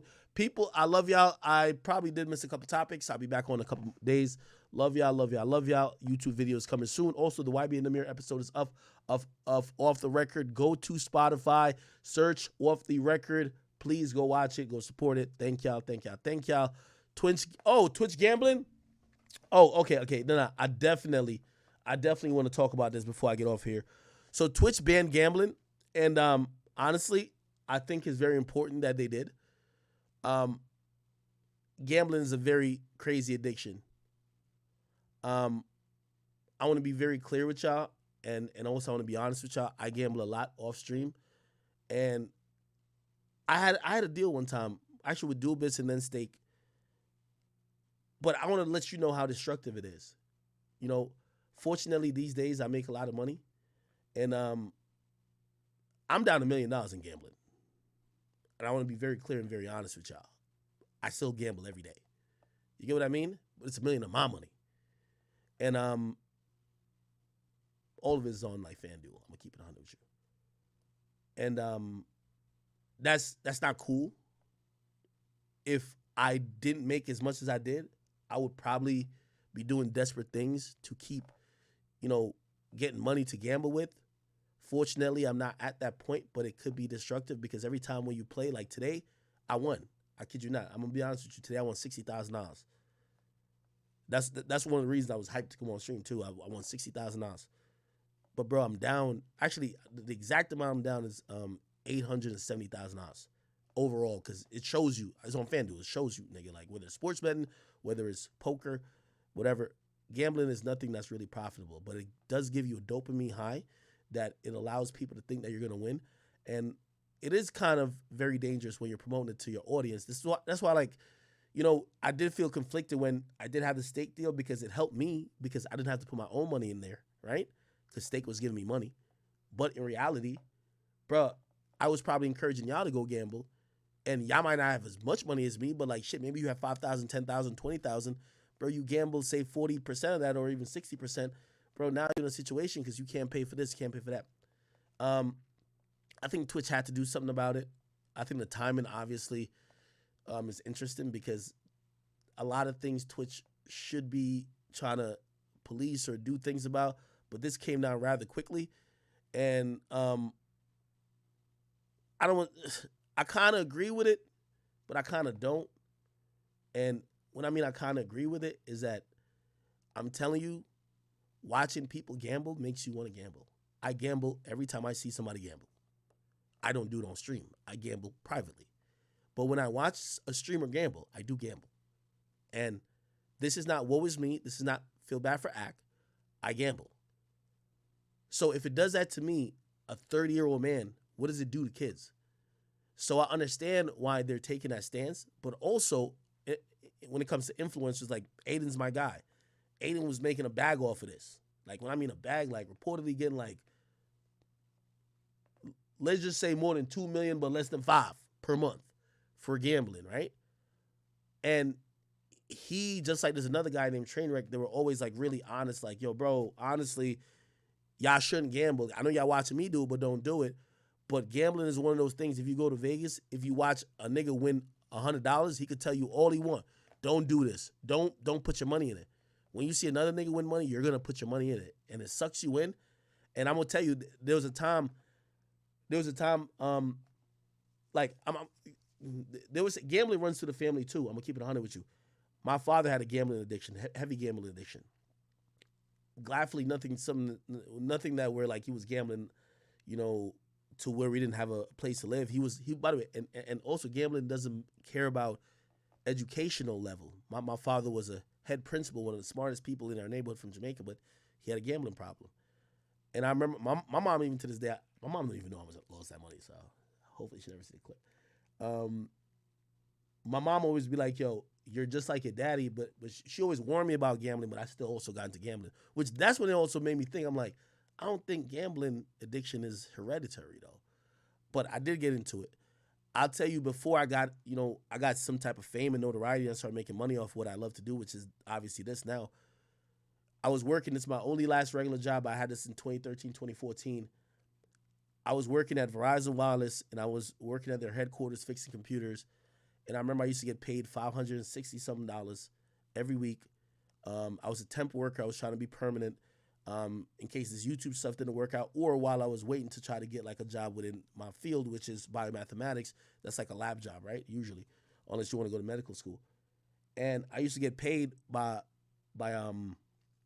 what do you call it again? Direct deposit. I used to get paid by direct deposit every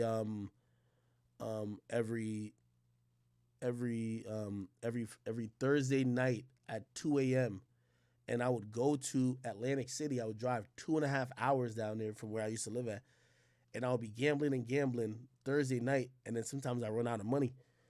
And I'd be there like a loser because now I don't have no more money. I'm waiting for my paycheck to hit. And then when my paycheck hit that 500 or whatever, I would use that again. And then sometimes, like, at the end of the night, I would stay there all night. Sometimes I only made back the money I came with, but I felt good. But that's not good, you know what I mean? And then obviously every time I lost, I would just kind of like have that regret, like, why do I keep coming here to doing that? So, I'm telling you, gambling is definitely a big thing. And by the way, just for y'all to, I know y'all might see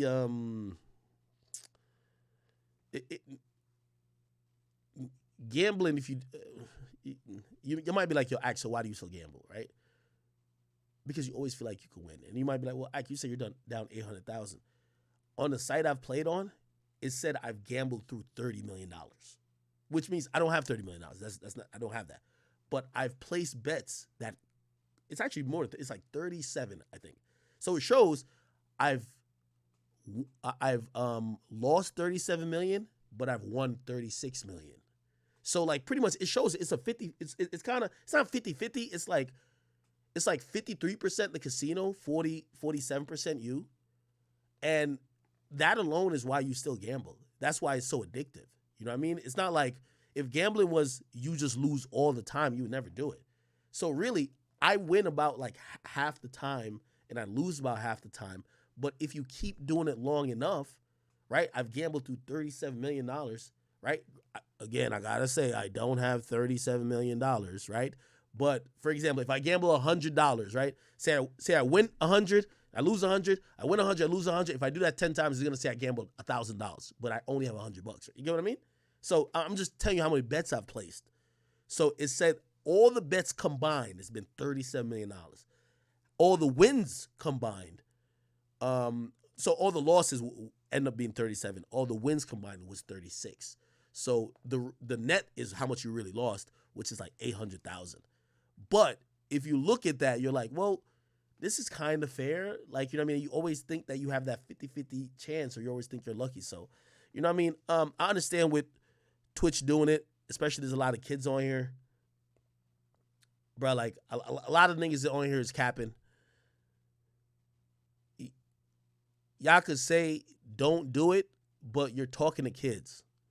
Like, I personally think I have one of the oldest audiences on here, which is usually ironic because in hip hop I feel like I have one of the youngest. But like on Twitch, a lot of people, they got like 15-year-old kids watching them.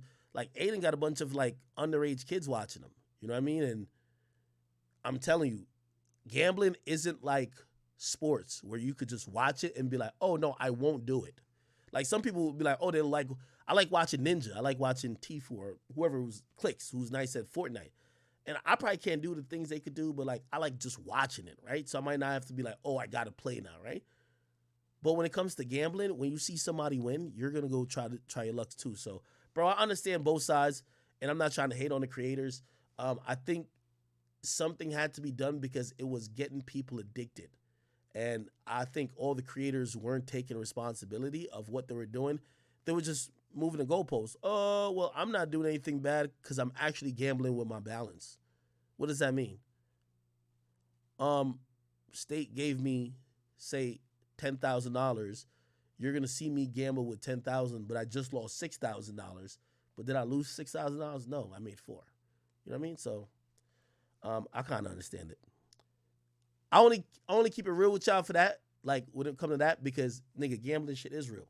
Nigga, I gamble all the time. Now, if I tell you some of the real shit, when it comes to gambling with me, nigga, y'all really just be like, you're a retard. And I look at gambling. You see, I look at gambling like cars to me. I try to have my fun in it, but I never look at it as a way to make money. And also, like in comparison, what do I make? Like, say for the month, like me and DDG was talking about, because he gambled a lot too. Say for the month, if I'm gonna make X amount of dollars, say I'm gonna make $100, I'm gonna only, like, at max, I'm gonna gamble is like 40. I'm not gonna gamble all the money, right? But fortunately for me, like, you know what I mean, I make a good amount. But like, bruh, I remember when I was only making $500 a week, and I used to take my whole paycheck and I used to use the paycheck. You know, granted that don't happen to me now, but it don't mean it's better. So I completely understand it, man. You know, it could be predatorial. And trust me, like Steak making a lot of money, all these places making a lot of money, you know. Yeah. Boom said, you heard about that nigga who scammed $300K from streamers just to gamble? Bro, I believe it. Yeah, his name's Slicker or something like that. Yeah, of course, bro. That happens. This is what I'm trying to tell you, bro. It gets deep, my nigga. Bro, it gets deep, dog. I kid you not, dog. I'm telling you, it gets deep. And like, a lot of times, I know for me, it'll put me in a bad mood. Like in the sense of like, you see, when I win money, bro, I won money before I got on here. Bro, I'm excited to hop on here and do my job. But when I lose money, like, I got to, like, get out of a funk. You know what I mean? So it affects your mood. Like, bro, I'm telling you, though, like, it's I know some of y'all just think it's whatever, but trust me, gambling is definitely impactful. And I would imagine on kids because it impacts me and I'm a grown adult. All right? I'm being honest with you. Like, there's certain specifics I want to tell you, but, like, I want y'all to look at me and just, like, be like, oh, what the fuck is wrong with you? I remember you used to like, listen and read these books about, you know, they said Michael Jordan retired because of gambling, right? I used to read this. I'm like, damn, like, how could he owe that much money type shit? Like, he used to make a lot of money. Then I get to find out how he used to gamble. The thing with gambling, that's another thing with gambling, bro. Gambling, you stop thinking about the money. And this might sound crazy to you because initially, only thing you care about is money. But let me tell you, what gambling does is that there is never enough money that will make you feel good. You get what I mean? Like, nigga, I remember, I'm gambling online. Nigga, I had $85,000 sitting in there. Bro, for whatever reason, I'm like, I'm not leaving this shit till I get 100,000. Because, and you see, I'm trying to get y'all to understand, but I sound like a fucking piece of shit just even explaining it. Because y'all probably like, 85,000, yo, what? Nigga, that's why gambling is bad. It's so relative. Because for you, if you got 10,000, you're like, you're cashing out. The first time I won $5,000 in Atlantic City, nigga, I fucking cashed out and I ran out the door. Nigga, I thought I'm good. But the more money you make, the more losses you could take. And the more you look at money as devalued in terms of, like, for me, like, what would make me happy with a casino is making, if it's $100,000 hit. If it's $100,000 hit, I'm happy. Bro, if it's 10, 20,000, I'm like, okay. So there's been mad times, like, I'm going to give you a real example. Yesterday, actually, I'm going to give you just two examples. Y'all just going to call me, like, a retard. Okay, so 2 days ago. No, actually, I'm so tight. I finally hit 100 grand, right? About 4 days ago. I finally hit 100 grand, 110,000 sitting in there. And the way it works, it takes a while for them to transfer that to your bank. This is not crypto gambling. This is real gambling. This is real money. This is not people gaming. This is my money. So I'm supposed to get the money. I'm bored.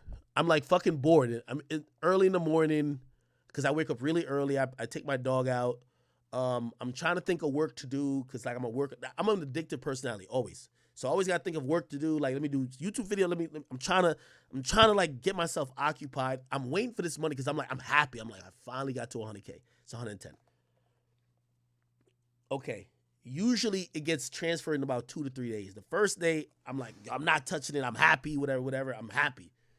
The second day, I'm like, I'm bored out of my mind, bro. Like, I remember telling my chick, I was like, just like, yo, I wish you would just like, because she wanted me to go somewhere. I'm like, I wish you would just force me to go with you because I would have never gambled that day. And anyway, I looked at it, and this is what I'm saying. Greed is part of gambling, bro. I have $110,000 sitting there. I'm looking at it, and I'm like, fuck, I'm bored. I think I played like 2K for a little bit. I'm like, fuck. Nigga, I texted DDG. I said, yo, DDG, yo, I fucking, because I remember I told him, I was like, damn, I never got 100 grand. At least through it.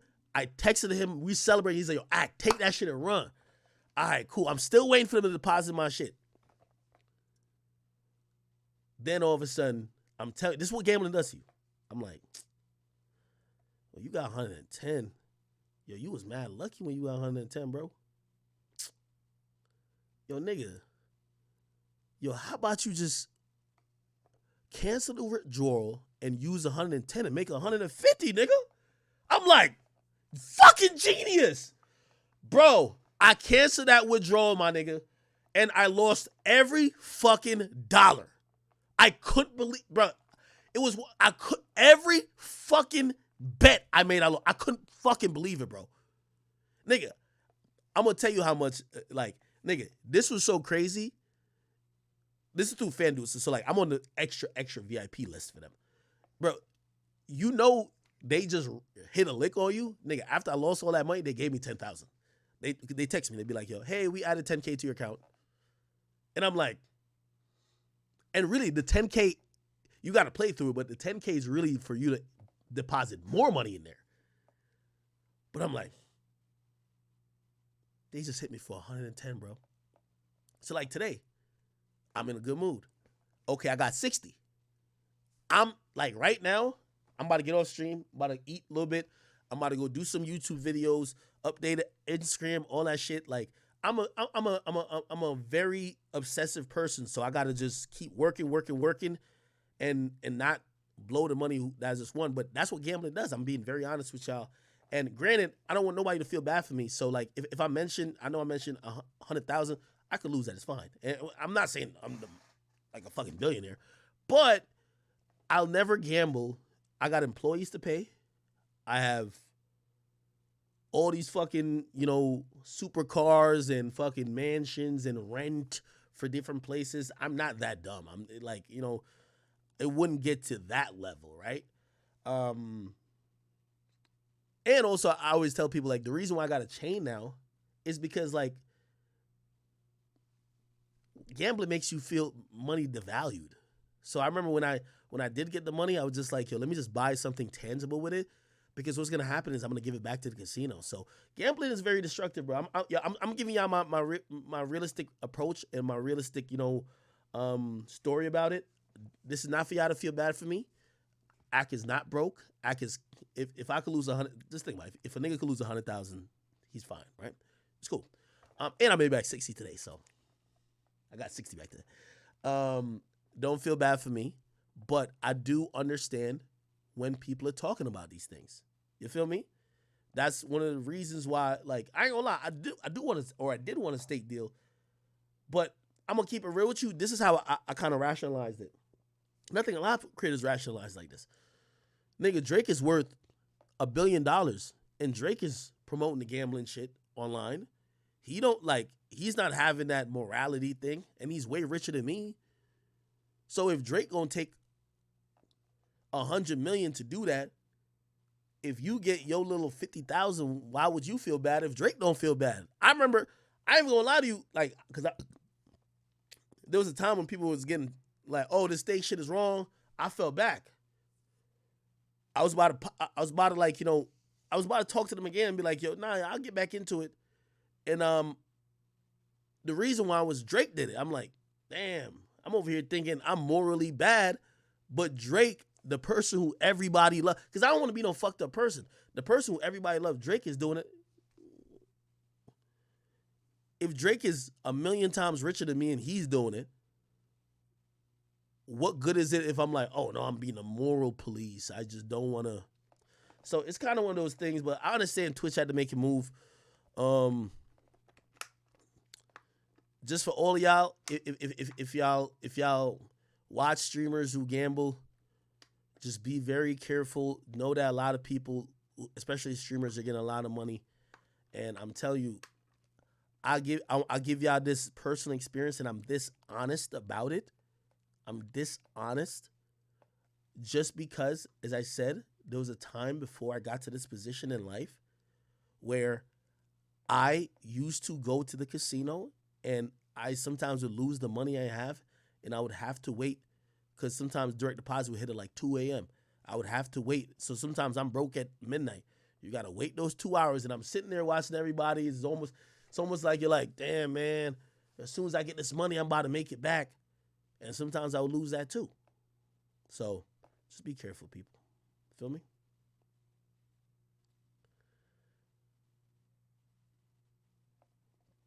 Yeah. Anyway, FanDuel, man, for all the fucking money I lost on your site, man, if you want to give me a sponsorship, hi. No, I do it for sports betting. For some reason, by the way, Twitch didn't ban sports betting. Like, they'll look at sports betting like, whatever. They don't care about sports betting.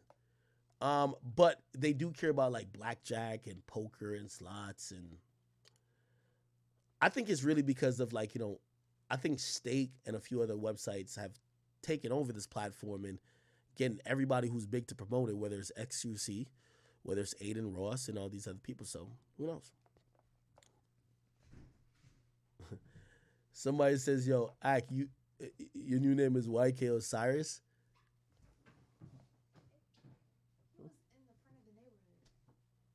Really? He was in front of the neighbor at the stop sign. Oh no, I was about to get off. He followed the car to the house. And he ripped up everything in the garage. He ripped up everything in the garage. Yeah. All right, chat. I'm about to get off and about to hang out with my dog. It was cold outside, eh? It's raining too. Okay. Anyway, apparently my dog been going crazy. Chat, I love y'all. Listen, man, stay safe and yeah. Somebody said poker is fine. Yo, I'll see y'all probably in a couple of days. Let me see. Now it's the 22nd. Rolling Loud is this weekend. It's gonna get a little hectic, but I am here for y'all. I love y'all. Somebody said show the dog. Oh, come here, Pluto. Y'all wanna see him? This nigga is big. Come here. I'm gonna try to lift his ass up. Come here.